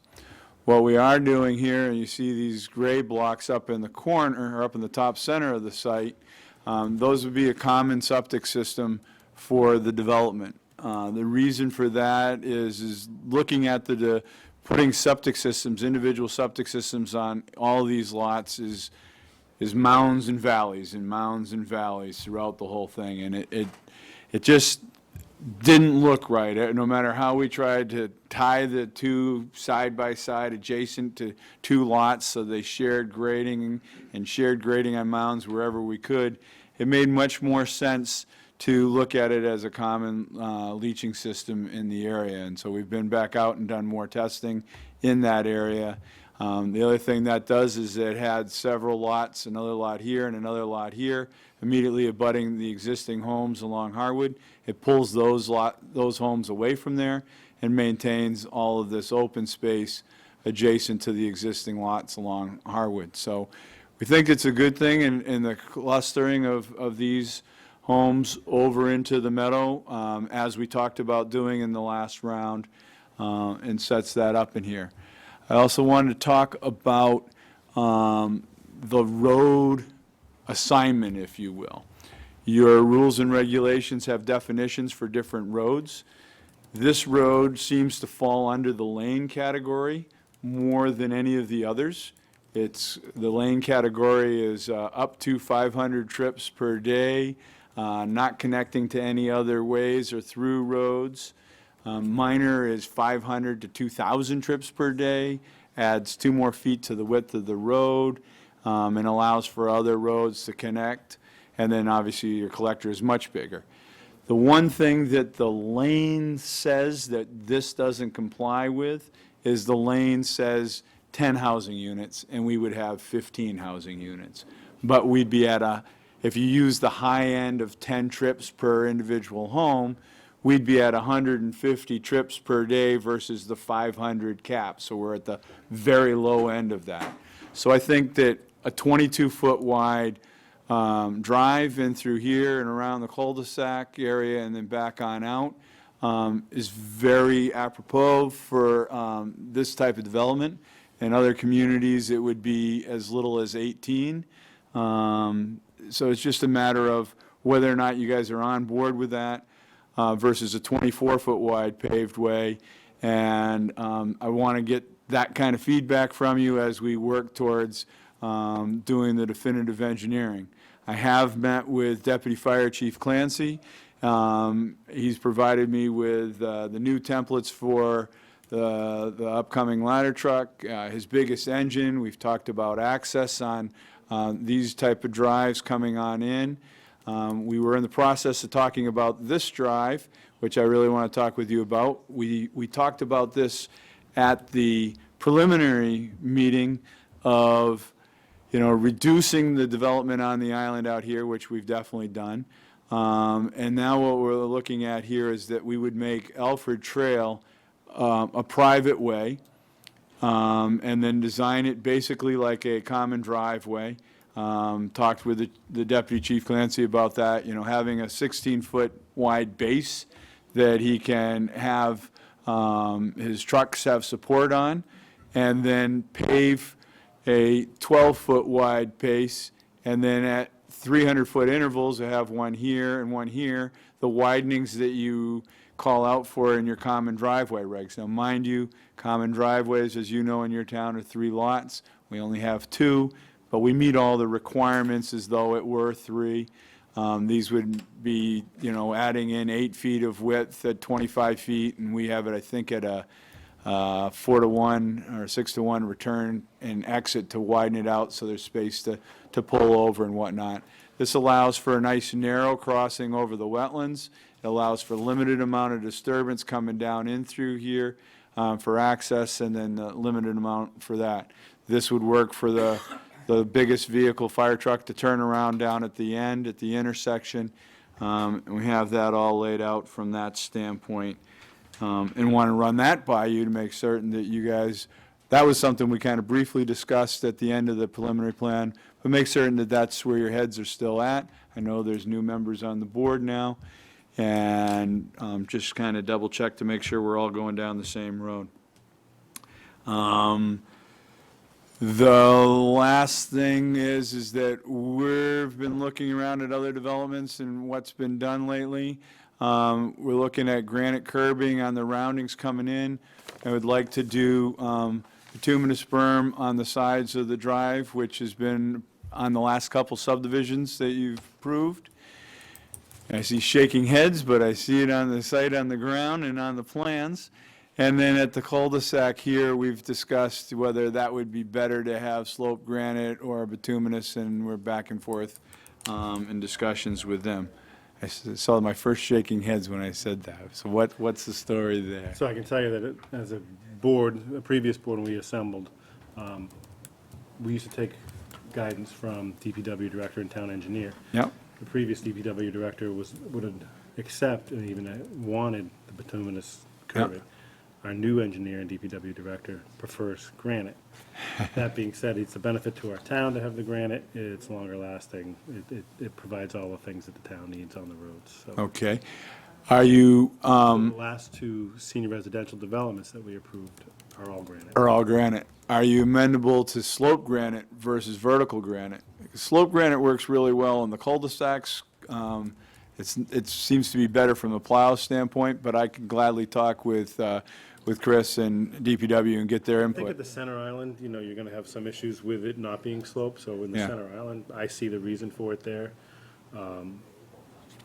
On the main thoroughway coming in, probably not, but maybe in the circle, it makes sense. It's Okay. for snow to roll out. Okay, talk with Chris and get input from them. All right. The other thing is where we're looking to create parking at these 2 places and enhance these trails that exist down through, to put a sidewalk on one side of this road per your zoning, your rules and regs rather, it would come down into here. It's like 500 feet of sidewalk, comes out onto Harwood and to Tahanawan Trail, which we both know are a long, long way before you hit another sidewalk. I just moved recently into a small development like this, and we have a sidewalk, and I watch everybody walking their dogs and walking every night with the kids and the strollers down the road, and no one's on the sidewalk. So I put that question out to you as well. We'd like to see the development of the sidewalk money go into the parking spaces for the trailheads, rather than sidewalk in the middle of a long ways away from other sidewalk. Well, you're asking for a reduction in width on the road? The reduction in width on the road is the classification of the road. It's not a reduction in width on the road. So, and I'm all for less pervious area, so the more impervious, the better. But I think if we're doing that, maybe we should talk about a hard packed gravel path or something that compensates For access onto the trails to get back Yeah, off into the oh, trail? Correct. So, Okay, mean, I can see I'm that amenable to from, any ideas on from how something to- from the parking, a hard packed trail to get you back off into the, where the trail is in the woods. Maybe, it's maybe built in the same idea as a sidewalk coming down the road.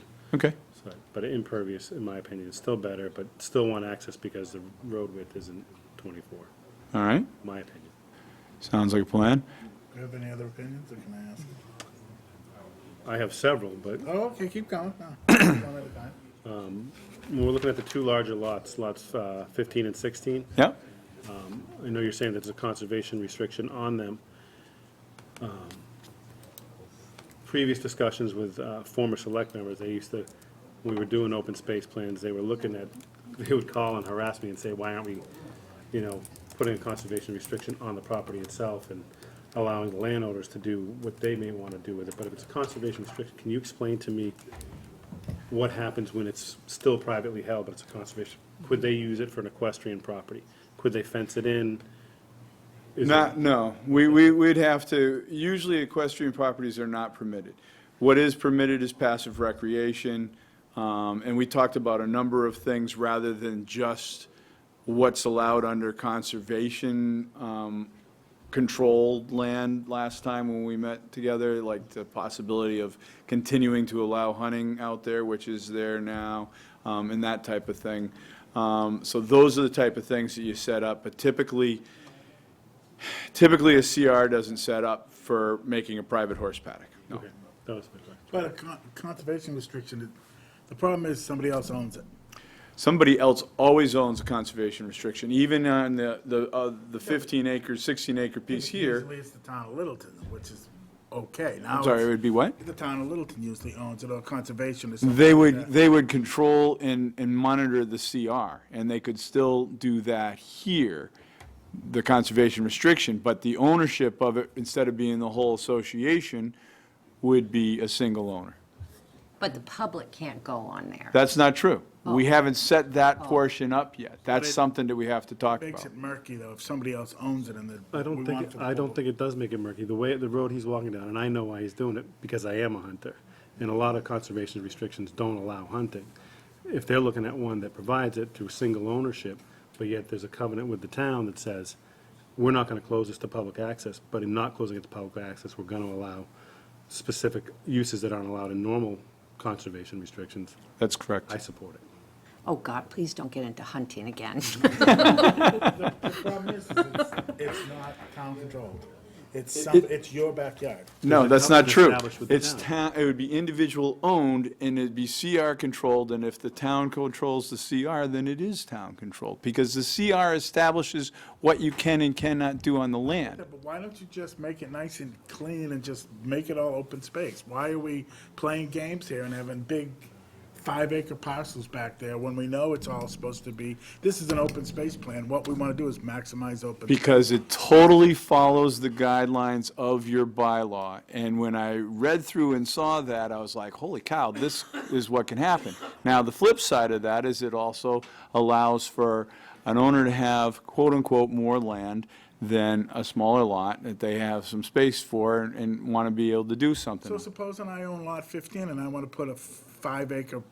Can't necessarily do that because the CR would limit I you. was going to tell you what I was going to put on. Okay. I wanted to put a 5-acre, I want to put a garden out there. It's conservation, it's restricted, I want to put my garden out there. We could have to tailor the CR to allow that to happen, and that's something that you can Bother have. with it. If we made it open space and we cut to the chase, and all of a sudden it's all open space, then we don't have to worry about people in lot 15 want to put a 4-acre garden back there, and people want to go hunt through there or walk through there and connect to the other trails, and they can't because it's somebody else's backyard. I'm Thi- just trying to make open space easier. This is an open space plan. We all embraced it. We gave you a bonus density to do open space. Why aren't we getting all the open space? That's my point. Because you are getting the open space, We're Mark. getting a restriction on somebody else's backyard. That's not open space that the town of Littleton owns. No, and the town of Littleton's not necessarily going to own the other open it space. is. No, it is not. The association is. No, it's up to us to decide where it goes. And 9 times out of 10, we give it to the town of Littleton. We, not conservation, the town of Littleton gets the open All right, space. well, That's how we've been doing it lately. Okay, we'll have to have some discussion about that, because that's not what your bylaw says. Well, the bylaw says it has to go to some other entity. And we usually pick the entity we want, because that's the open space. Okay? The point is, it's an open space bylaw. We want as much open space as we can. We don't want a conservation restriction that somebody else owns it. Well, at least I'm speaking for myself, but I want to hear what the rest of the board has to say. If we're doing open space, it should be open space.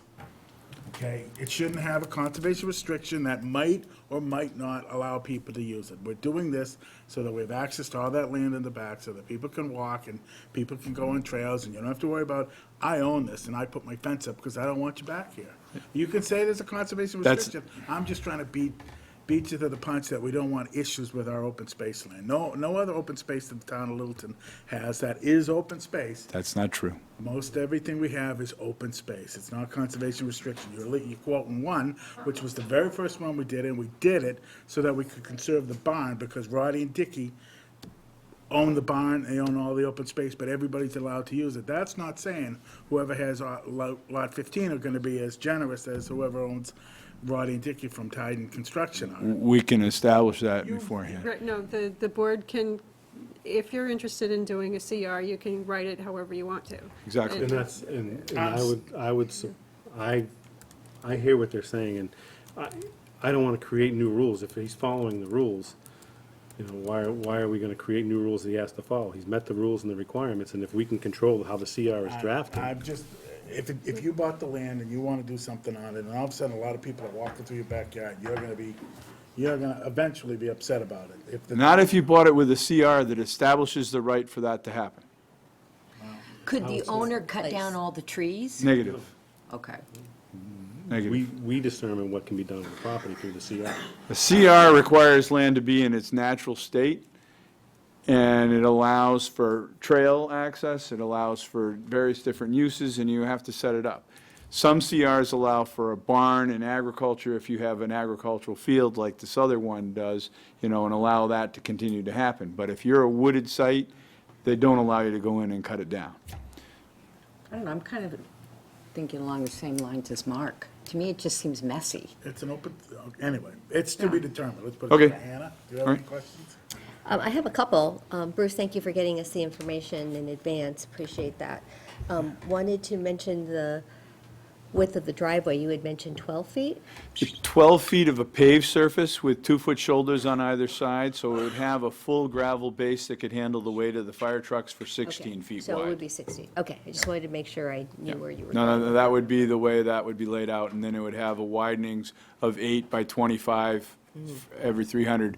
We'd be closer than 300 because we want to have it so that there's one just prior to the wetland crossing, and if we did it at 300, it'd be at the bulb of the cul-de-sac layout, and then it would be where the turnaround is, and that doesn't make sense. You want to have it where you can see and where your narrow points would be, so you can see things through. Right, I just wanted to make sure that we were on the same page with 16 total. Yep. So something, this is for the board, we had talked previously about possibly having future developments create the sidewalks in advance. And we had started that discussion with Jones Meadow, and so that might be a discussion we might want to continue to have as to whether or not future developments are required to have the sidewalks or not. So I think that that's pertinent to our consideration of this one as well.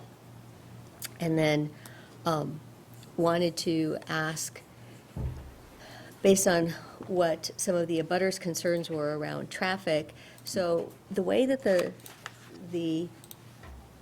road, Dennis Lane? Yep, Dennis Circle. out- Dennis Circle, sorry, Sorry? comes out. So is it going to be a four-way stop? Is that what you envision there? Or tell us a little bit more about how you imagine the traffic pattern through Well, there. currently Harwood is, Tohono, Hattawan, I can never pronounce it correctly.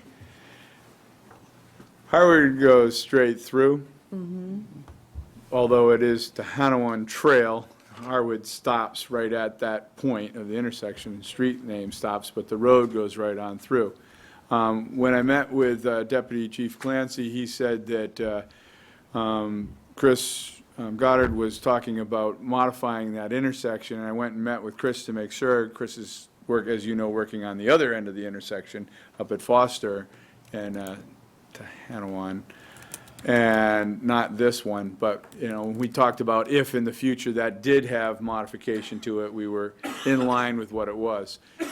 He agrees that, you know, of having a intersection here, tee in where there is another road that tees into it, is a better place than having it down against what's labeled as Seal Harbor lot on the other end, because that's too short of a distance, and you have other people accelerating right there where the people are at the slow point. So that, our idea is that that road has a stop sign, Tahanawan has a stop sign, and the through traffic is on the straight section there. But the problem with Tahanawan is Thank that you. it's a blind corner right there. As you come down, you can't see people coming the other way. Right. You have to actually Which, get out the road. having driven it many times, if you try to stop at an angle, you're in trouble, and I always kind of try to tee off. Of course, I used to drive a truck all the time, so that's why you tee off, you know, so you can see across the front seat. But when you do that, yes, you then can see down the Yeah, road. you have to actually be out in the road almost, so this might be a little problematic. But is the stop sign is on Tahanawan, but there's not one on Harwood, though? There is not. So Which is why I could was an asking. option be to put one on Harwood and Well, have? the problem is, as you're coming down Tahanawan, you can't see down Harwood till you actually Oh, I almost see what you're pull out the saying. road. Yeah, I see Right. what you're See saying. around the corner. see what So you're what she's saying is, would definitely be very positive if you put a stop sign there on Harwood at that point. Then you would be able to see the vehicle, because it wouldn't be something that's traveling through, it's something that's stopped.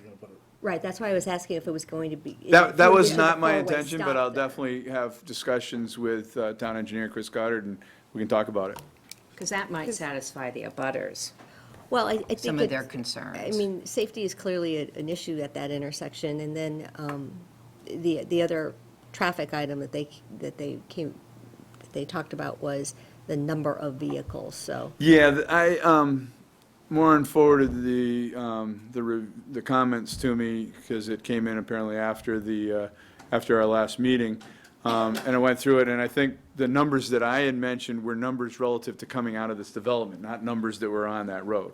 Those numbers certainly, that letter states that I stated, were certainly not what I was said about that road. Obviously, there's more traffic on there than that. There would be traffic on that road. The traffic coming out of this site is very minimal relative to the traffic that exists on that road. And then my final question for right now is, what does Conscom think about the revised plan? I've not been to Concom yet with the plans. I need to get in touch with them. It's part of the agenda. Thank you.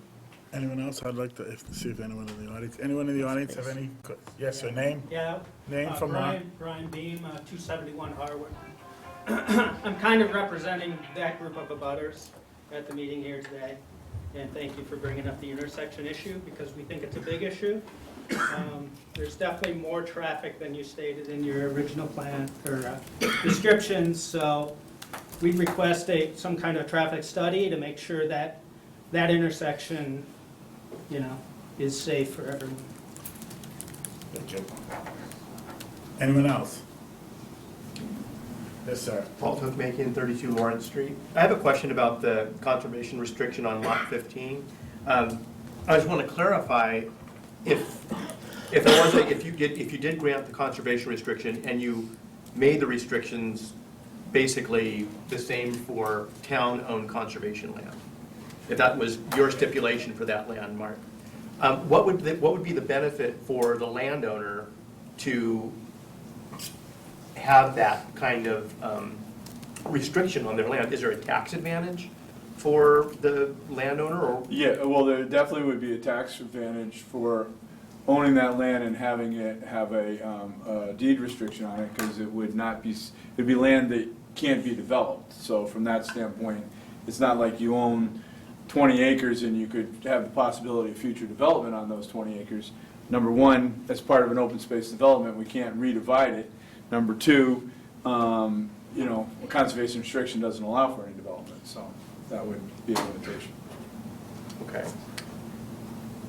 But it would also allow you to sell lot 15 for more money. Most definitely, Yeah. which is part of the issue. Yes, sir. Just another quick comment. I don't think it's an improvement back where those two houses are from the previous plan, especially with that conservation restriction. I don't think there's any improvement over the previous plan. It's the same plan. Anyone else? Okay, we're running a little late, so you want to be on another month, or what do you want to do? I hear that you had a meeting scheduled for July 18th. Do you know what your scheduled time is in August? You're meeting once a month, is that right? I'm trying to. And when is your date in August? Do you have a date? Yeah. First Thursday night. First? That'd be 3 weeks in a row, with the 18th, the 25th, and then the first week of July. Somebody told me they're not available that first week. Yeah, I'm not. So, We all got back to you with our No, some of schedules, you right? did. Okay, who's guilty? I'm guilty. He didn't need to say anything, you all knew. No, I'm guilty because I don't want to come on the 18th, so I mean. Yeah, so, No, the 18th of July is fine, the second one after that. The 25th, well, the 25th is the form-based code. Oh, God, that's. There you go. That's your So favorite topic. August, 1st, 8th, 15, 22, 29. So first, we wouldn't have a full board. 8th, is everybody good with the 8th? No, my flight arrives on the 8th. 15th is my birthday. If- I can come on my The 8th birthday. is my birthday, but I would still come. Why don't we just skip? what's it? about the 22nd? 22nd works. 22nd's fine with me. I guess, I'm gone, you're gone? dropping off my kid at college. You guys might need to have it without me then, so. Well, then why don't we leave it for the, Whenever you have it. We're gonna try to have stuff put together. I'll be meeting with DPW and engineer, if you're not and gonna be here anyway, why don't we just Right. do it on the 8th anyway, the first? Maureen and I will talk. Okay, all right, we'll figure something out. Okay. All right? We thank you for your time, thank you for your input. Thank you. Okay, we're running a little behind. So we have, what? No, we still have informal drive discussion. How about that? We're at 7:50. One, Oh, we have Wellington Drive. 7:50, we're running a little late, so. Right, but you might want to open the hearing and hold it That's what I'm until saying. we're after done with the other discussion. Do you want to jump to do the 8:15 and come back? No, we might have to open the hearing and then. Right, it's procedural, yeah. Okay, Rita. We're gonna open up the 8:15 and hold off for a little bit. We'll board this further, but we'll at least read the notice for the 8:15. Thank you. Public hearing, shared driveway special permit near number 2 Cricket Lane. The Town of Littleton Planning Board will hold a public hearing on Thursday, June 6, 2019 at 8:15 PM in room 103 of the Shattuck Street Town Offices at 37 Shattuck Street to consider the application for a shared residential driveway special permit pursuant to Massachusetts General Law, Chapter 40A, and the Code of the Town of Littleton zoning, shared residential driveway, Sections 173-125 through 173-127. The proposed shared residential driveway would serve one new house next to number 2 Cricket Lane. The applicant is George and Diana Paradis, owner George W. Paradis Living Trust and Diana Paradis Living Trust. Okay, so we're gonna go back to the regular order. We'll come back to that very quickly. Okay, we have Mr. Shane. We'll talk to us about Wellington Farms, Wellington Drive.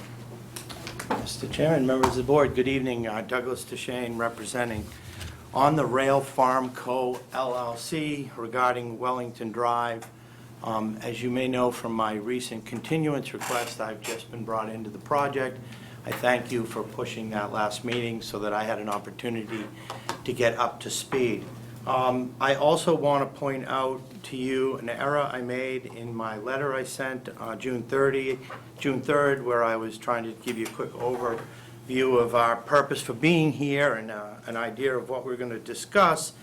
And I said that and again, this was based on a misunderstanding of mine, that my client had not fulfilled the requirement with respect to the road development, and therefore we would be seeking a extension on that condition. However, as I was drafting the condition, I went back through, read all of the decisions, all of the permits, and found that in fact they are not in violation of the 4-year requirement for the base coat of the roadway. Your decisions clearly state that the base coat must be finished within 48 months of the board signing off on the definitive plans. I'll remind you that the definitive plans were signed off back in May of 2017, meaning we still have 24 months or more to do that.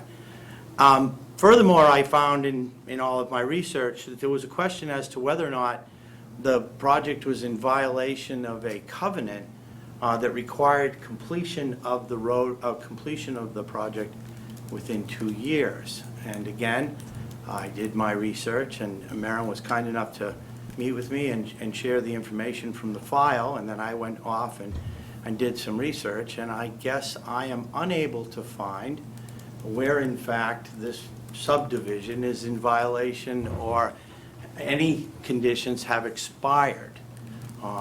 As I mentioned in my letter, my clients are desirous of finishing the project, and in fact, although it probably hasn't gone as quickly as anyone would like, they have done substantial work out there. They are currently in hopefully the end portion of gaining their Board of Health permits for the lots.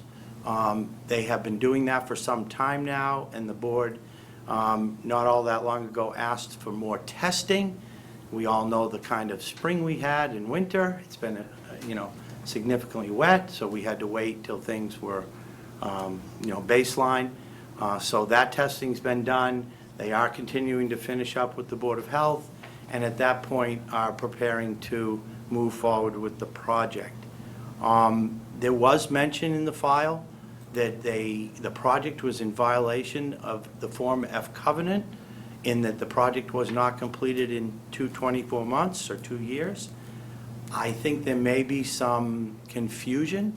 The Form F covenant for Wellington Drive contains no such restriction, a 2-year restriction. In fact, as I said, the approvals themselves allow for a 4-year construction period of the base of the road, so it wouldn't be consistent to have one decision saying you have 4 years to do the base coat and another one saying you have 2 years to complete the roadways. I think where the confusion comes, and I did find in my research, that if you look at the Cooper Farm Form F covenant, there is a expressed 2-year restriction on that project. And I know there was some interplay between these projects in terms of some land, conveyance and whatnot, but I guess I'm here to say that I can find no condition, covenant, or any conditions under any of the approvals that my clients are currently in breach of.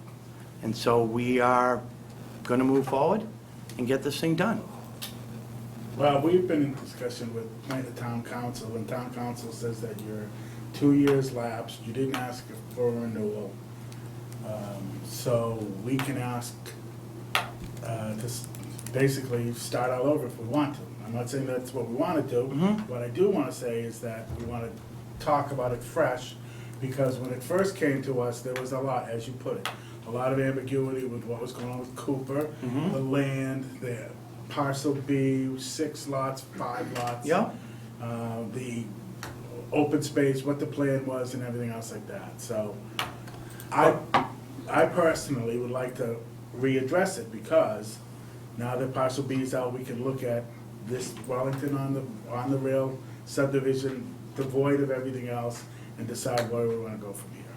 But Mark, I think the board was abundantly clear, if not somewhat unusual in its determination, in that the developer would have an option, if you will, of either bringing forth the 6-lot subdivision and keeping parcel B, because then the land and the open space met your bylaws, But clearly, the board gave the developer an option of choosing to convey the lot to Cooper Farm and do a 5-lot subdivision, and that's what they did. And you guys signed the plan. But we were under the assumption that you were gonna swap land, there was talk about a swap of open space, there was a talk, and the parcel B is 9 acres.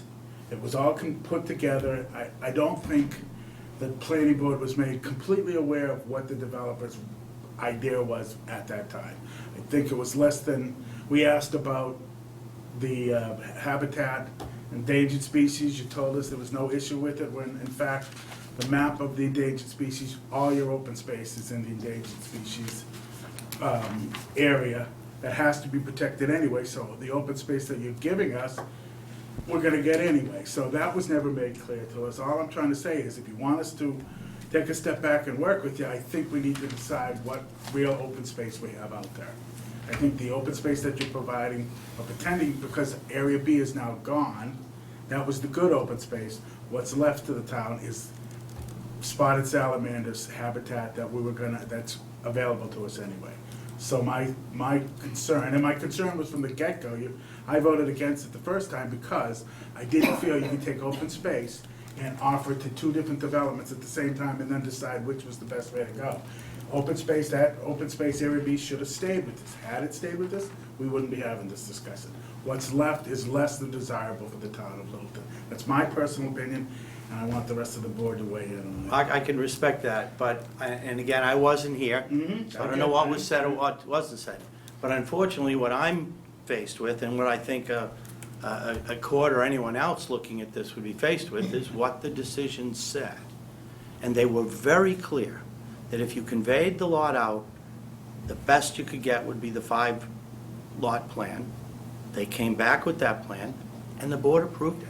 And then town council says that you didn't ask for an extension, so your 2 years were up. But So Mark, now we get can I another ask bite at the where, apple. could I just ask, and I'm happy to speak with town council if you allow me, could you just tell me where that 2-year restriction comes from? There is no 2-year restriction in the Form F that was signed by this board and recorded on this subdivision. And the very decisions make it clear that the developer has 4 years from the time the plan is signed to put the base coat in. So you can't say that a 2-year restriction was implied in any of those decisions. You need to talk to town council. I'd be happy to, Mark, and I'm not adverse, and nor is my client technically adverse to coming back to discuss this. But I need to establish with town council whether in fact we have breached a covenant, in which case then you have all the cards. And we would obviously be coming in to ask for an extension of that, but it sounds like what the board would prefer, if that is the scenario that plays out, is you want us to come back in and start over. I didn't say that. All I'm trying to say that now that Area B is not facing us, that was the card that you played. Now that we get a chance to look at what's left, see it clear, the open space is not the best open space we could get. I'm saying that we need to, I'm not asking you to redo the whole subdivision all over. What I'm saying is the open space is not, it's not worth doing this open space subdivision for if we're gonna get the land anyway.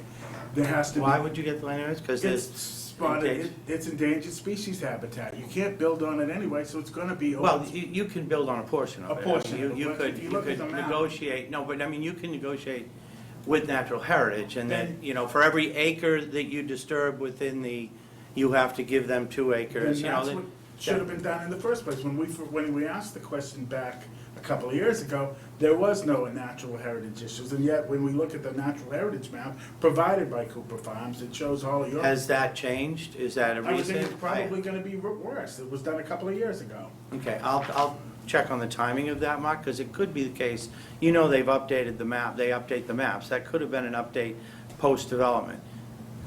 This was done in Cooper's filing, so this came 3 years ago, 4 years. My point is Okay. that if you look at this, it's spotted salamander, so it's not real usable open space. It's the same issue we had at Gristmill, and how we resolved at Gristmill was that the open space that they're providing us was not good open space. You can't do passive recreation. But we did provide easement for the trails, and That's- there's nothing wrong with open space being a preservation open space. But if we're gonna get it my point is, we're gonna get it anyway, so there's no advantage. You wouldn't have gotten it anyways. Sure we The would. advantage of getting it the way we got it was the connectivity from Cooper Farm to Wellington Drive. So we're bringing Gray Road across to Goldsmith on trails. That was the whole idea. That's what we negotiated.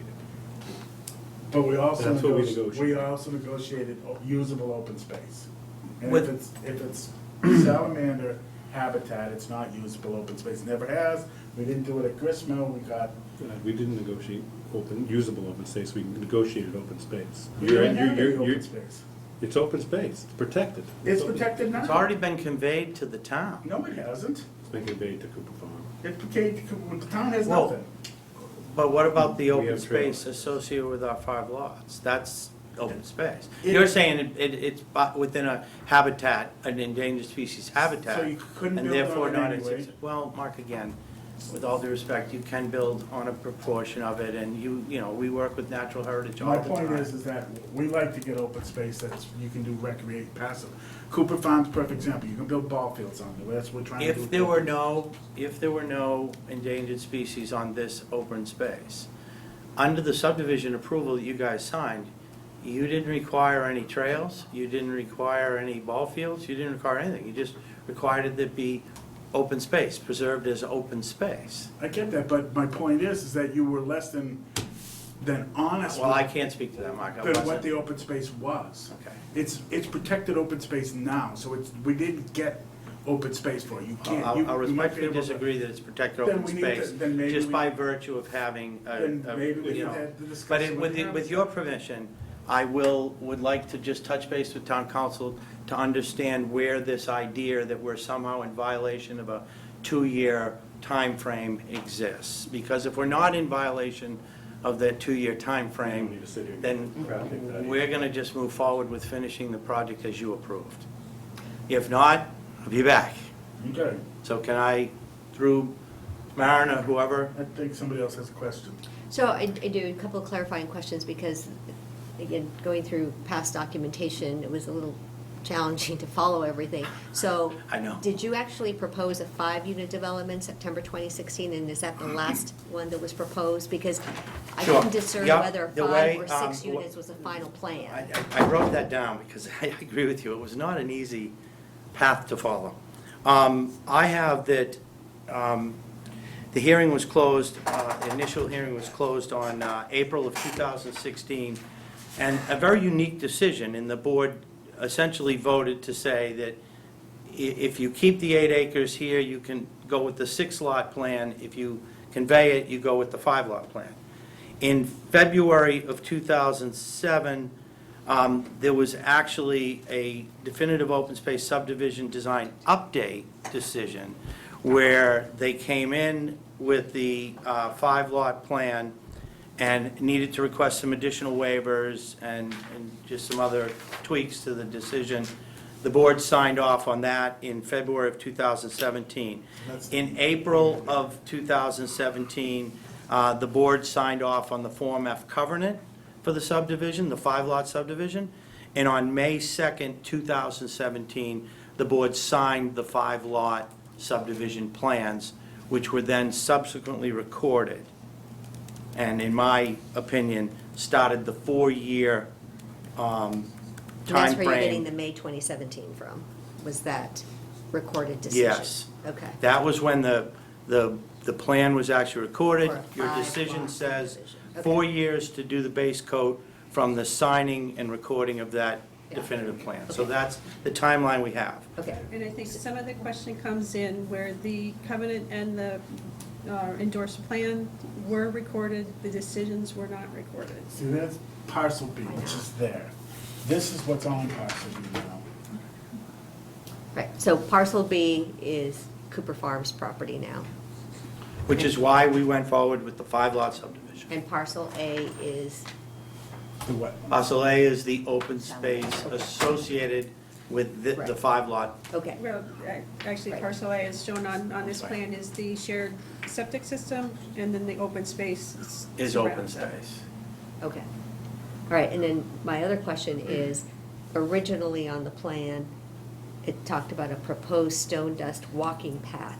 So, given the fact that parcel B is now Cooper Farms, is that still part of what is going to happen in the proposed, in the development you're working for? I guess I don't know enough about the details of that condition.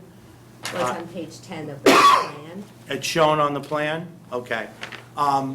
Is that the trail, and maybe the board knows better than I, is that the trail that was ultimately on the easement that was granted to the town for a trail? No? Should be.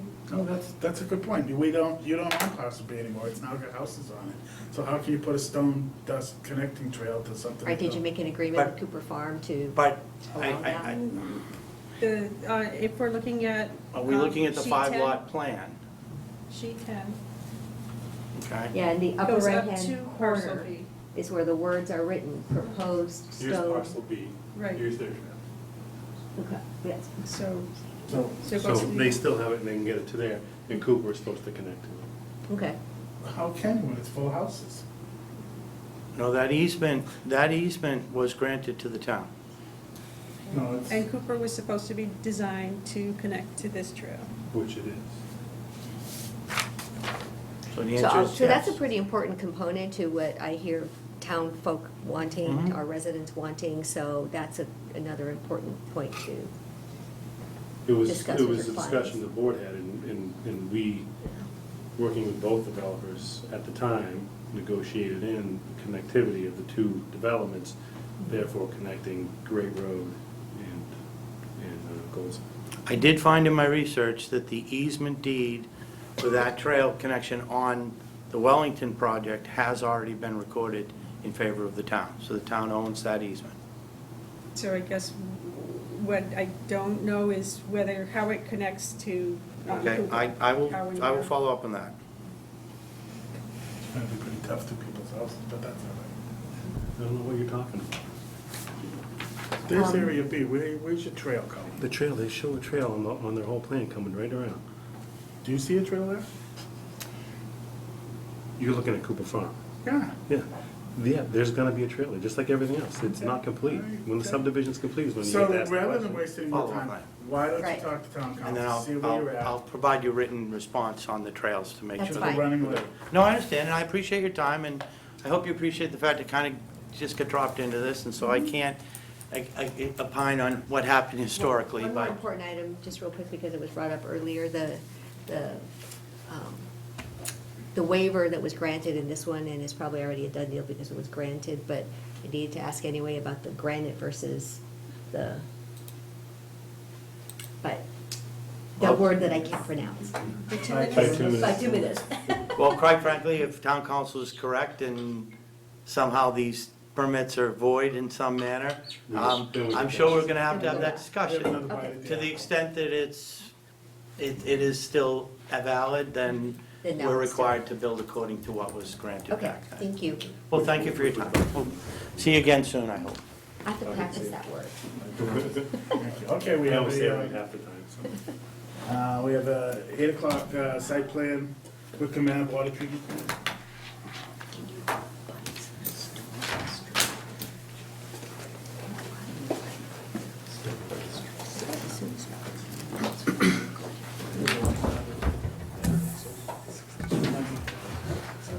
Hey, guys.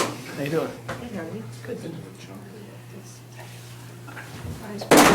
Thank you. Thank you for coming. Do we have anything in front of us? We must.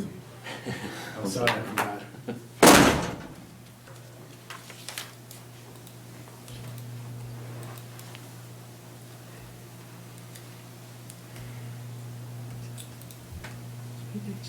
Is this a good one? Yeah, that's probably the best. Okay. So, do you want to tell us about this new plan? Sure, so we're back, I guess, so we've already been granted a permit to construct this facility. Obviously, there's pending litigation with that, tying around the special permit, so our board challenged us to come up with a plan that didn't require a special permit, and Corey and our engineers were able to do that. We get under the 15% impervious surfaces, mostly done with with pervious asphalt. And you can't really see it on this plan, but there's a few limited extents. The driveway to the right that goes kind of down in front of the building. Part of that is now pervious asphalt, and then up around the back. So now we're at about 13% impervious surfaces with this redone plan. The rest of the plan is stayed exactly the same. Okay, so the building hasn't changed. Building hasn't changed. 100% of the water is still returned to the ground anyway. But the surfaces themselves, their impervious is down 13%. I guess that's the gist of it. Yeah, that's So you basically brought it in so you don't need a special permit for it. Right, So right. this is the site plan. Correct. Any added screening, any change to the building? No, no. Or- Well, we had several meetings with the previous plan that added screening and got the building in the best spot that it could be and still be functional, so. So that's all still there, all you've done? Yeah, all that added screening, all the changes to the building that the abutters had requested previously are still incorporated with this plan. We didn't take anything away from it. Okay. So given that we don't need a special permit because of that percentage changing, does that mean that the special permit gets rescinded? Is there any formal motion that has to I happen? believe from the board? litigation continues on the special permit until this site plan review might be granted, and at which time typically the court will either dismiss or the plaintiffs will withdraw. Okay. We really can't discuss the litigation. Right, no, part I of it. get that piece of All we're it. talking about is they've decided that they don't really need a Right, special they don't, permit. right. Decided- Well, that's what I didn't know, because in other times, if an applicant requests to I don't think they remove can their technically application. withdraw yeah, it. I mean, Yeah. I mean, I'd rather not withdraw it. No, I just meant, I didn't know if there was any kind of Yeah. formal procedure that we needed to do to. Yeah, I mean, it's our goal to build a treatment plan for the town of Littleton. That's what we're trying to do. I mean, whatever gets us there at the fastest, best resolution, that's what we're trying to accomplish. And all the drainage is the same, everything's the same building, all the, Yep. Got it's it. just, it's plain old site plan. All right, so this is just really informational. And do you have any questions? No. Pretty straightforward. Good? So, we don't have to send it anywhere, right? Right. Just make a motion to approve it. I make a motion to approve the site plan as presented with the. Wait, can I ask you, we should probably just people in the audience, does anyone have any questions about this? Before we do it, I mean, Yeah, it's good. anyone? Nope, guess not. Okay. I'd make a motion to approve the site plan as presented with the pervious asphalt in place and meeting the 13% you said? Yep. Pervious. Second? Someone want to Do you second? want to second it? Second. All those in favor, signify by saying aye. Aye. Good, thank you. Thank you. Thank you very much. I still wish it looked like a barn. Maybe one day, Chairman. Thank you. Oh, you just brought us back up on, we're almost close to being on time. Okay, we have a 8:15, we have our shared, we're back to the shared residential driveway. We've already read it eloquently, I might add.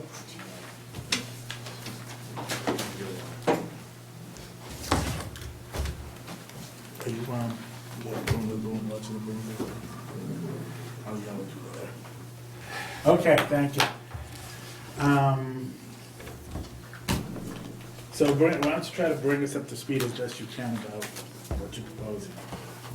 Sure. My name is Dan Wolf. I'm with David Ross Associates and here with George and Diana Paradise tonight. Back, I believe in 2017, this board signed an A&R plan creating a lot at the back of Mr. Samble's property, which is on Cricket Lane. Mr. Samble's property was here, and a line was drawn here, creating one additional lot.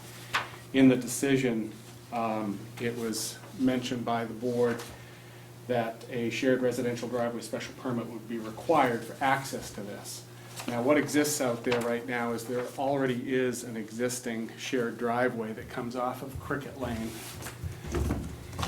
Comes off of Cricket Lane and immediately serves this house at number 2 as well as a house across the other side of the shared driveway.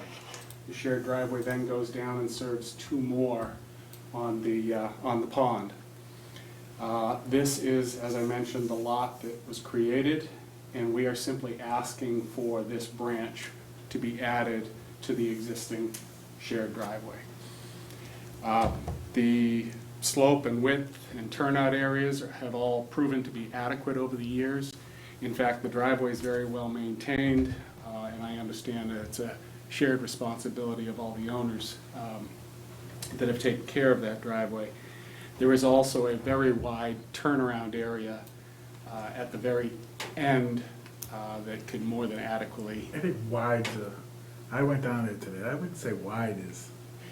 I'm talking about the turnaround area is extremely wide. All right, maybe I was on the wrong turnaround, and I think it was extremely wide, but I didn't see it. There is one pinch point in the driveway, which is right beyond where we propose the branch, and it's a pinch point because there's a very large tree there. We have gone through a process with the Conservation Commission and have gained approval to remove that tree in that tight spot.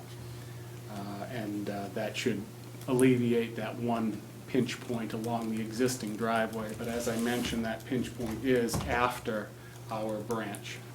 If I may, so you're talking about you've got an approval to cut down a tree. Are you gonna make the improvement on the shared residential driveway beyond your turnaround? Beyond your access to your property? No. And so we have been through the process with the Conservation Commission and have gained all the approvals to do everything that's planned here. We have also gained a permit from the Board of Health for the septic system and well. How far is the first spot where you can turn a vehicle or a fire engine or anything around? How far down the road? To turn a fire engine around? Anything, yeah. Would be down at the anticipated turnaround area. Then how far is that? Maybe 400 feet. So where is the actual frontage of this lot? Frontage of this lot is through here. Okay, so that's not actually Quicker Lane. That is along a right-of-way that was in existence prior to the subdivision control law. And I understand that back in 2017, I believe it was Attorney Gould that came in here and described the legalities of creating that plan, and the board signed that plan. Okay.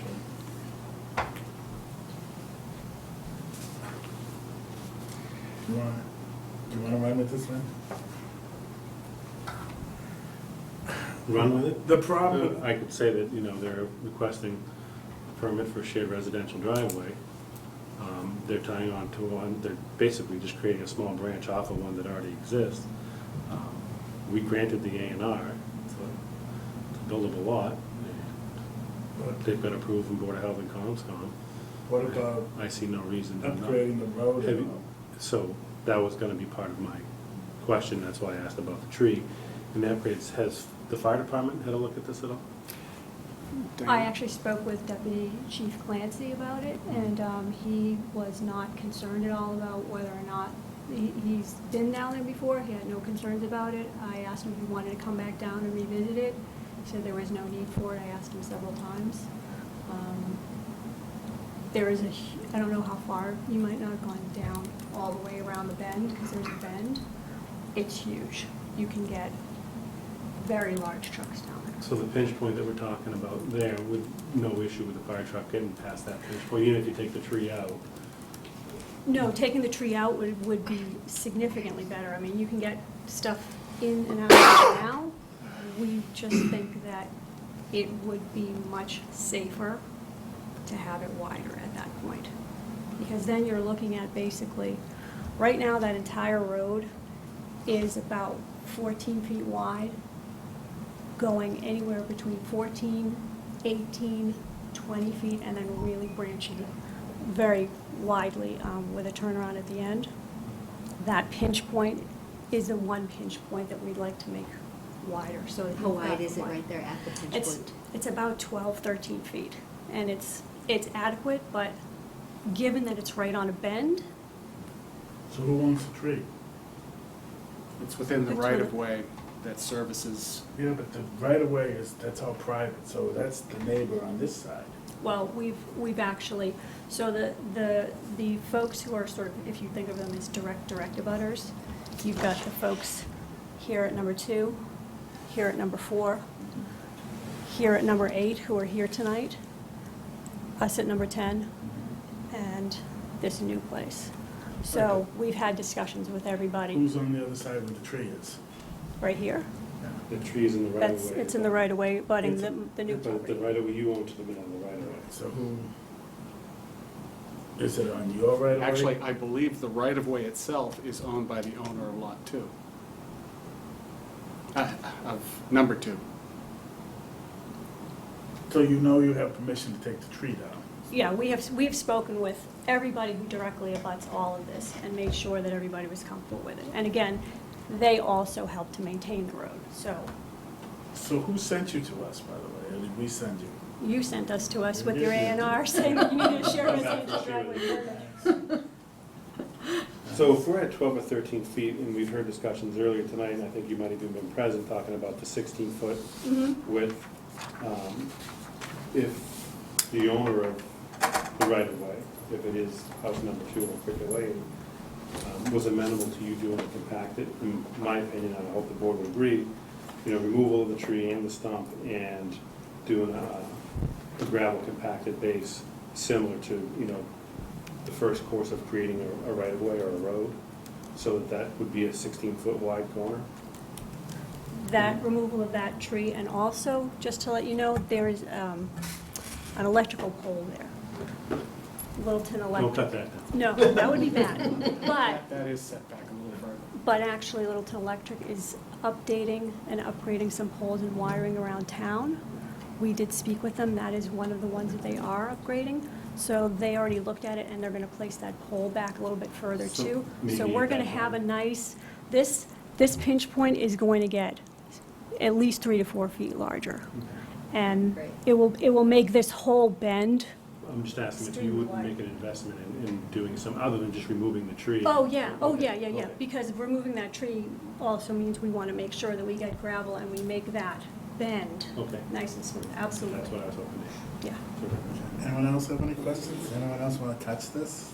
So I just had a question about snow removal, given the fact that you've had just the 2 homes back there, now you're going to have a third. Have you all worked out the snow removal plan? Yeah, we all of the neighbors, or several of us, take care of all the snow removal. Doesn't the town plow that?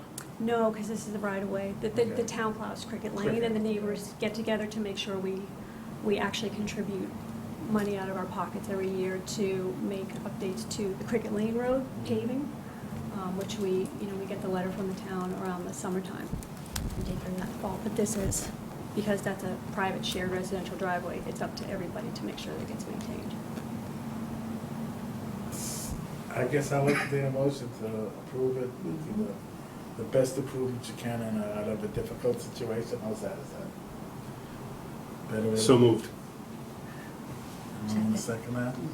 All those in favor, signify by saying aye. Aye. Thank you very all. much. The Bruins are on. Oh, God. Chara's in. Chara's playing, Oh, yeah, that's good. apparently. Good luck, by the way. Thank you very much. Thank you. All right, are we done? Good. Now we have Jones Meadow. I'm here. You're here just for Jones Meadow, right? Yes, sir. Come on up then. Don't call me sir. Yes, Mark. Thank you.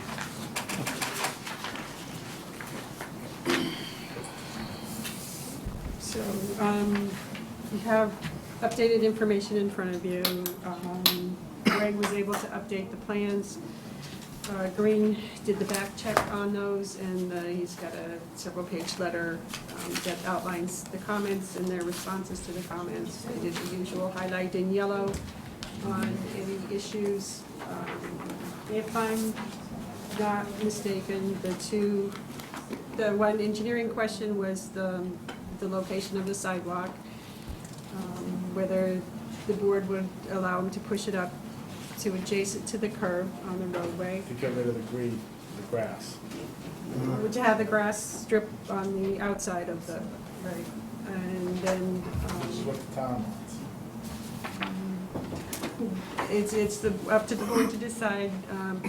Chris Stoddard weighed in on it, he didn't have any concerns with that at all.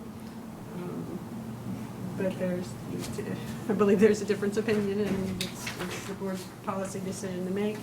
And then I think the question had been raised in discussions as the decision was being written on the location of the 2 affordable units. And I think that still seems to be an issue of concern.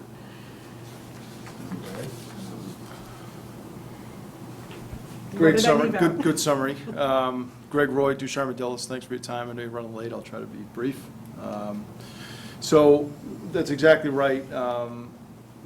Roger had explored I think during the appeal period, had talked to Mr. Stoddard about relocating the sidewalk closer to the curb. I think primarily because of that green strip, thinking that it would be a better, it becomes a difficult thing to maintain, and thought it'd be a better look aesthetically to have that, just consolidate the grass to the front of the house from the sidewalk back to the house. I think, that would encourage better maintenance and look and feel. Who's gonna cut it? The homeowners would cut it then. Oh, really? Yeah, I think so. I think you'd probably have the homeowners cutting it anyway between the sidewalk and the, yeah. But I think that, it's just a difficult thing you get that, I think it was a 4-foot strip that we had. So do you care if there's a strip between the sidewalk and the road, or do you want the sidewalk all the way up to the road? In taking into consideration some of the questions that Green International had asked, I think we should discuss that in terms of safety, especially for the seniors, and what that adds to the community. So that was what I wanted to follow up on. No, we're not yet, by the way. Let the board finish our, you have a question? Well, I was going to ask that this be continued to the next meeting, so other boards can have a chance to comment on it. All of this stuff came in very late this week. Nobody's had a chance to see it. I just got alerted. I saw this come up Monday without the specific discussion of the notes that Green and Green commented on, et cetera, on this, and the discussion that was going back and forth with Chris. I don't think that other boards have had a chance to observe this. I can think of 2 boards that would have significant concerns About the sidewalk? About the sidewalk. Which boards? The senior office, the Elder and Human Services Department, and the Bicycle and Pedestrian Advisory Committee. I think both of us would have significant comments about it. Anyway, I'll let you guys have the rest of the comments. If you think the residents are gonna mow it, then I don't care about leaving the green space there, but if they're not gonna mow it, and also, we're only talking about the sidewalk in the front of the property, right? It's only the running around the front, right? The whole loop all the way around, all the sidewalk? It's all the way So you around. think the residents are gonna mow that strip? They don't own it? Then leave it where it is, then, if you think they're gonna mow it. If you think it's more of a hassle for the town, because the town owns it, then I don't care one way or the other. We've done it both ways, it doesn't matter to me which way we do it, so. I'd rather see it remain. I just think Grass? visually, I think it's visually more appealing, but I also think from what, research I've done, is that people do consider it to be a safety issue, and having that space between the sidewalk and the road. But I understand what you're saying about having the seniors weigh in, and What do you want? I think I would prefer to see it the way it was originally approved, with the radiuses at the driveways, and the separation between the street and the sidewalk. I can appreciate what, Chris Stoddard said about, no issue, and it might be a little easier for snow removal, but, I still think that the seniors benefit from the safety of the clearance from the curb to the sidewalk. Okay, fine. can I ask a question? Sure. Okay. I'm sorry, what was your name back? Paul McMahon. Paul, so what do you think, which board do you sit on? I don't sit in either board. Oh, okay. I'm hoping to sit on the bicycle and pedestrian. Okay. But I've been involved in this discussion for a good portion of it, so. So what's your feeling, just your personal feeling? Would you like to I see would the like to strip see it, remain? I would like or to no? see it remain the way Okay. it was.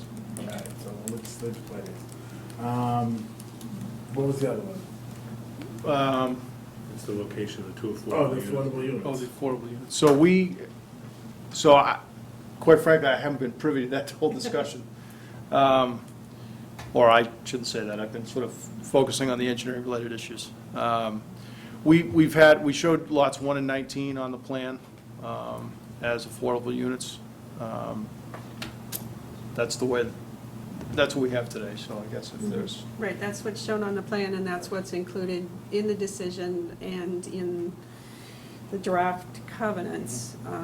So this is kind of the last opportunity for the board to revise that if you're looking to revise it. So my recollection is Anna actually brought it to our attention, and then we missed it in the draft decision.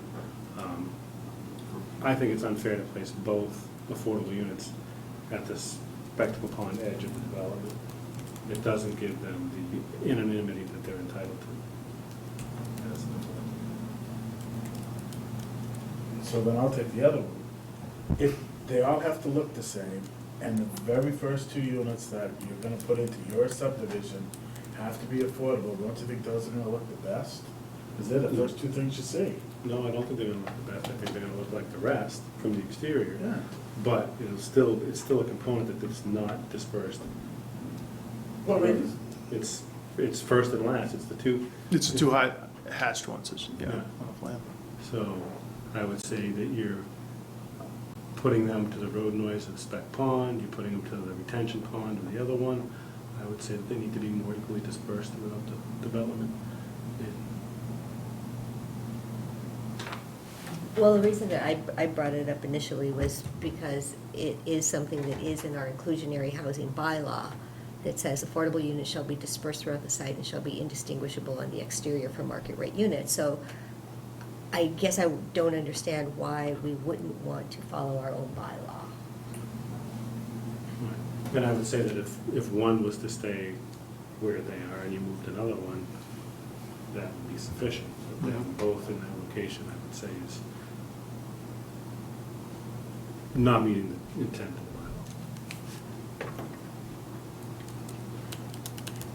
the bylaw. You're worried about them looking the same from the outside. The developer's gonna put the very first 2 units, that's the showcase for going into that project.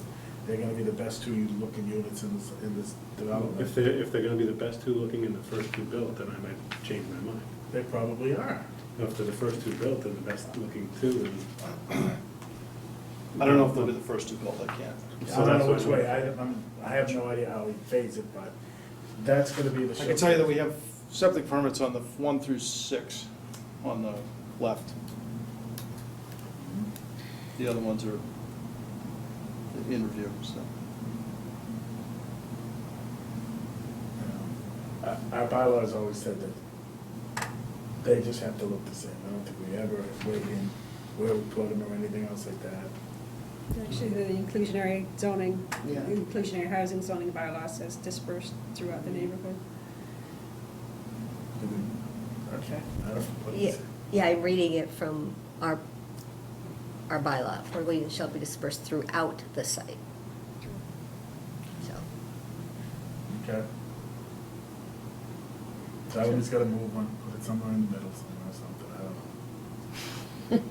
Well, I think the reason he did it is he does them in 3 different styles, and then he starts it over again, 3 different styles, and he starts it over. Isn't that how he's doing it? 3 different sizes or something like that? Well, all the boxes shown on the plan, you could put any of the units, they fit any of the proposed house boxes. So I'm not sure he's gonna go that uniform with it. I think it might be more of a All right. site-specific thing.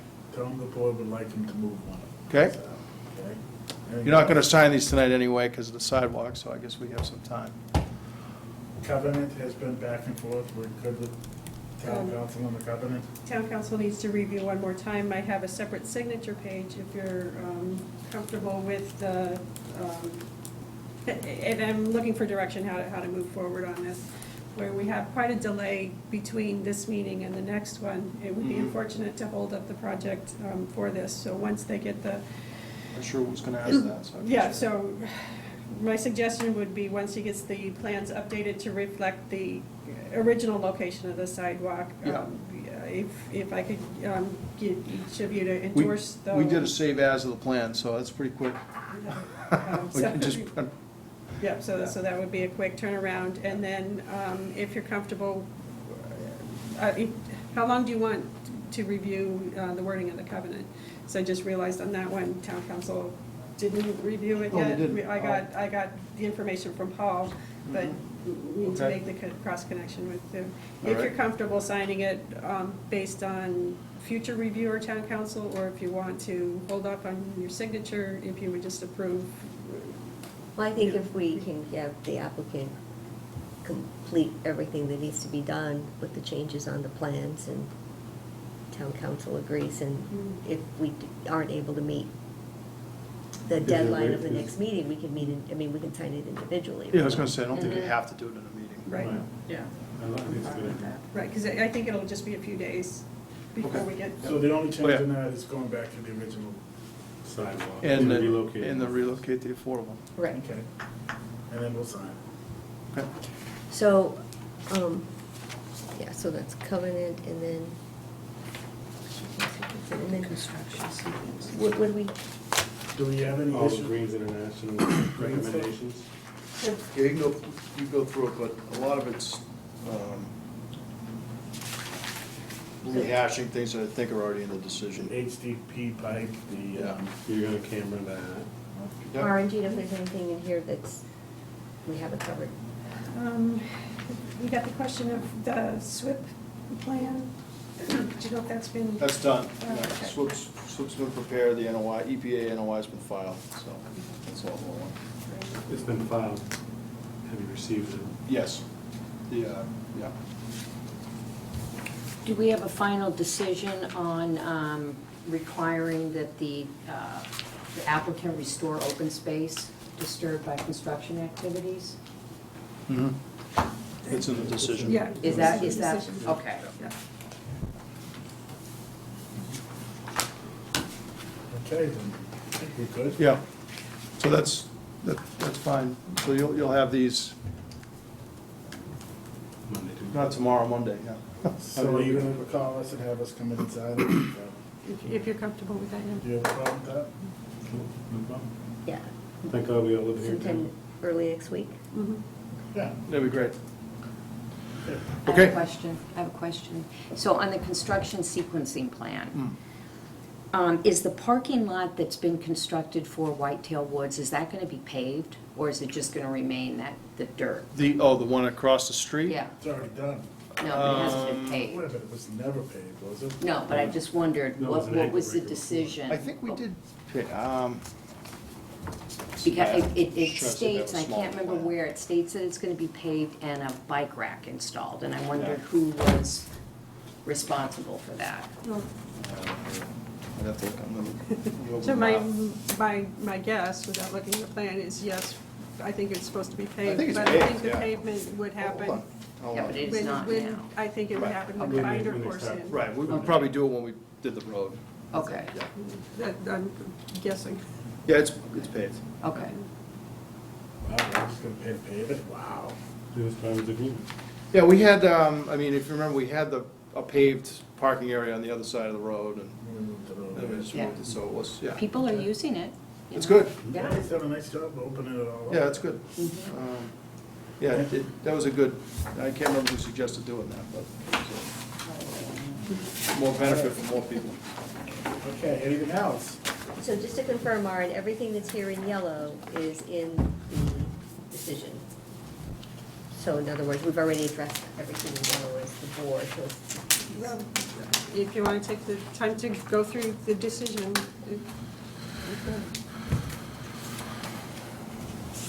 Most of it has to do with 40 to 80 scale. Yeah, there's a bunch of them that were the waivers, so those are clearly in there. 3 was a waiver. 7 was a waiver. 27 will now not be applicable, because that was relative to our modification of the sidewalk. Yeah. 28, no action required. 31 is a waiver, HDP, and that's a condition of approval with the closed-circuit TV inspection. 52, the condition for the monitoring wells. I guess I'm not sure if that's in there, but I think it is. We have that memo. Right, we had to have the memo from the water department that you're not requiring monitoring wells. Right, okay. So that was 56.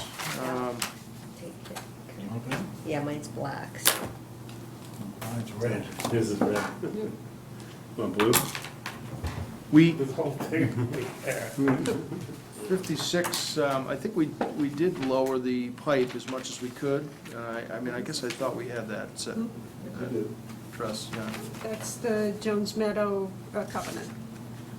Oh, I thought we were gonna still have town council review it, didn't you say? Yes. But we won't have to. Yes. Okay, all right. I'll come by the office to sign it. Mhm. Yeah, I would rather sign it once it's been reviewed. Okay. 61 was a SWIP. As I mentioned, that is a requirement. We have done that. That's in place. 69 is a condition of approval to restore the open space, which is in there. So that's the one I asked about. That Yeah, The I believe so. decision was made on that, Lauren, Oh, yeah. right? Sure.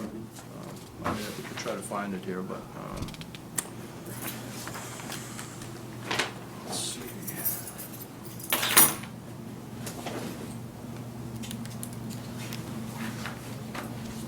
21. 21, Is that it? it's either that or it's on the plan. I just want to make sure that Mhm. that's,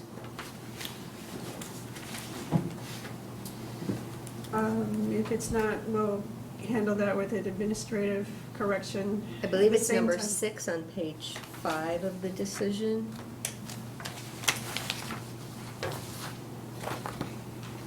That's the SWIP. Oh, isn't that what we're looking for? No, we're With trying to. the restoration of the restoration of the open open space. Oh, okay. It might be on the plan. Yeah. Let's see if I can find it on the plan. It does not appear to be in the decision.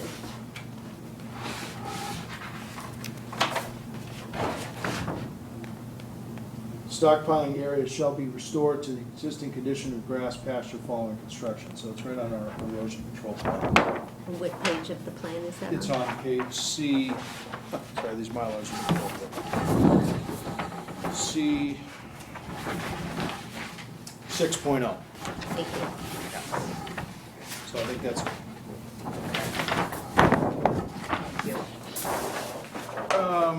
And then I think the last ones are all relative to waivers.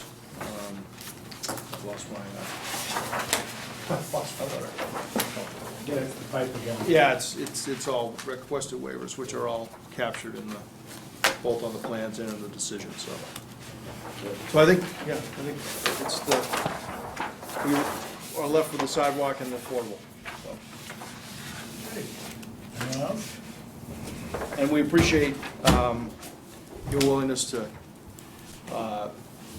sign them outside of a meeting. Thank you very much for that. Okay. Weber's, we doing anything with Weber's or not? Weber's, they have a covenant form ready also. That one has been reviewed by town council. You have a copy of it in front of you. It's a standard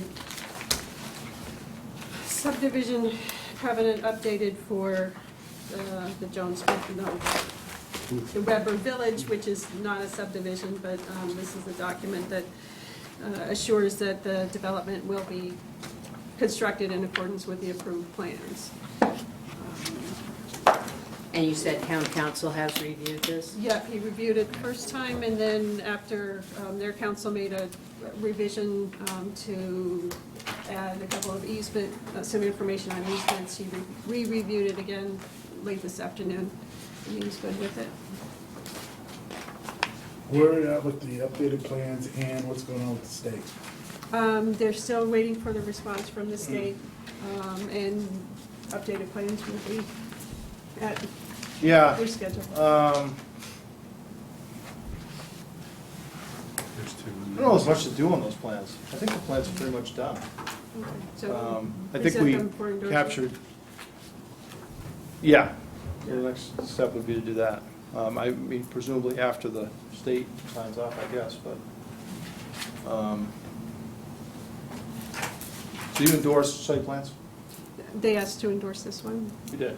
Okay. If I'm remembering correctly, you guys wanted to endorse these plans, the Weber Village? Or do you want to back check, or what do you want? What? On the Weber Village. Are we endorsing it, because it's not, it's a subdivision, so I'm just asking, is the board asking to endorse the site plans, or is it just submitting the final plan so you can check that it's pursuant to the decision? Technically, it is a subdivision because you are going to do something with the lots in the back for the tennis courts, right? No, it's not, no, we're not creating any, You're going to live in, you're going to still own them in the Because I town's haven't going even to read take it. control of them, is that how you're going to do it? But if they need to create a lot line to, or. we're done by easement. Right, done by easement. Okay. But I mean, some towns endorse site plans, some towns don't. I didn't see a requirement for it in Littleton, but if. Kept moving. Let's go. I'm done. I'm done. Anybody So- else have any questions? No? Anyway, you just you present up, if you have any updates, just Okay. send them to Green and to me, and they'll do Yeah, I a think fact check. I'm pretty sure that one was done before you closed the meeting. But I'll double check. Anything else? Nope, you can go. Okay. Thank you. Anything with the board business? Payroll, bills, there is one.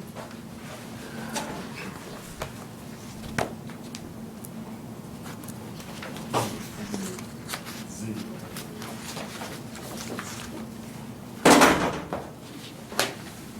And there was one set of minutes that was ready, that was from the May 2nd meeting.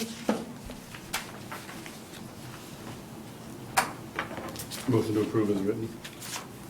Second. All those in favor? Aye. What is this?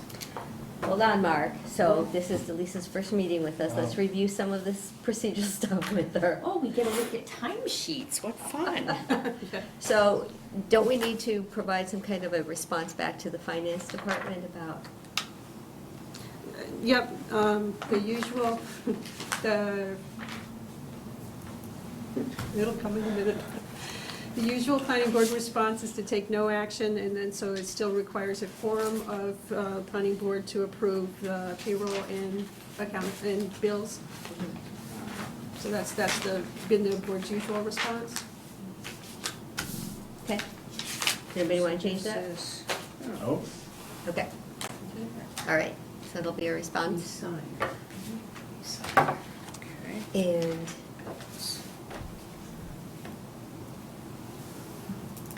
we were just getting ready to approve the meeting minutes from May 2nd, Delisa. Okay. So that was something that was It was motioned. motioned and seconded, so. Okay, aye. It was May 2nd, so I I don't wasn't believe even that here, Denise so- wasn't here, so. Right. I just wanted her to know what was okay. going on, that's all. And, okay. Okay. Are we done? Well, we have the meeting scheduled. Do you Yeah, want to let's talk about communicate that? through email on that. That'd be Okay. great. I only think. Are we you need to the meet- only person holding things up? I think we should only meet one time a month. We're not that busy that we need to meet more than once a month. I think we should meet as often as we need to. I do too.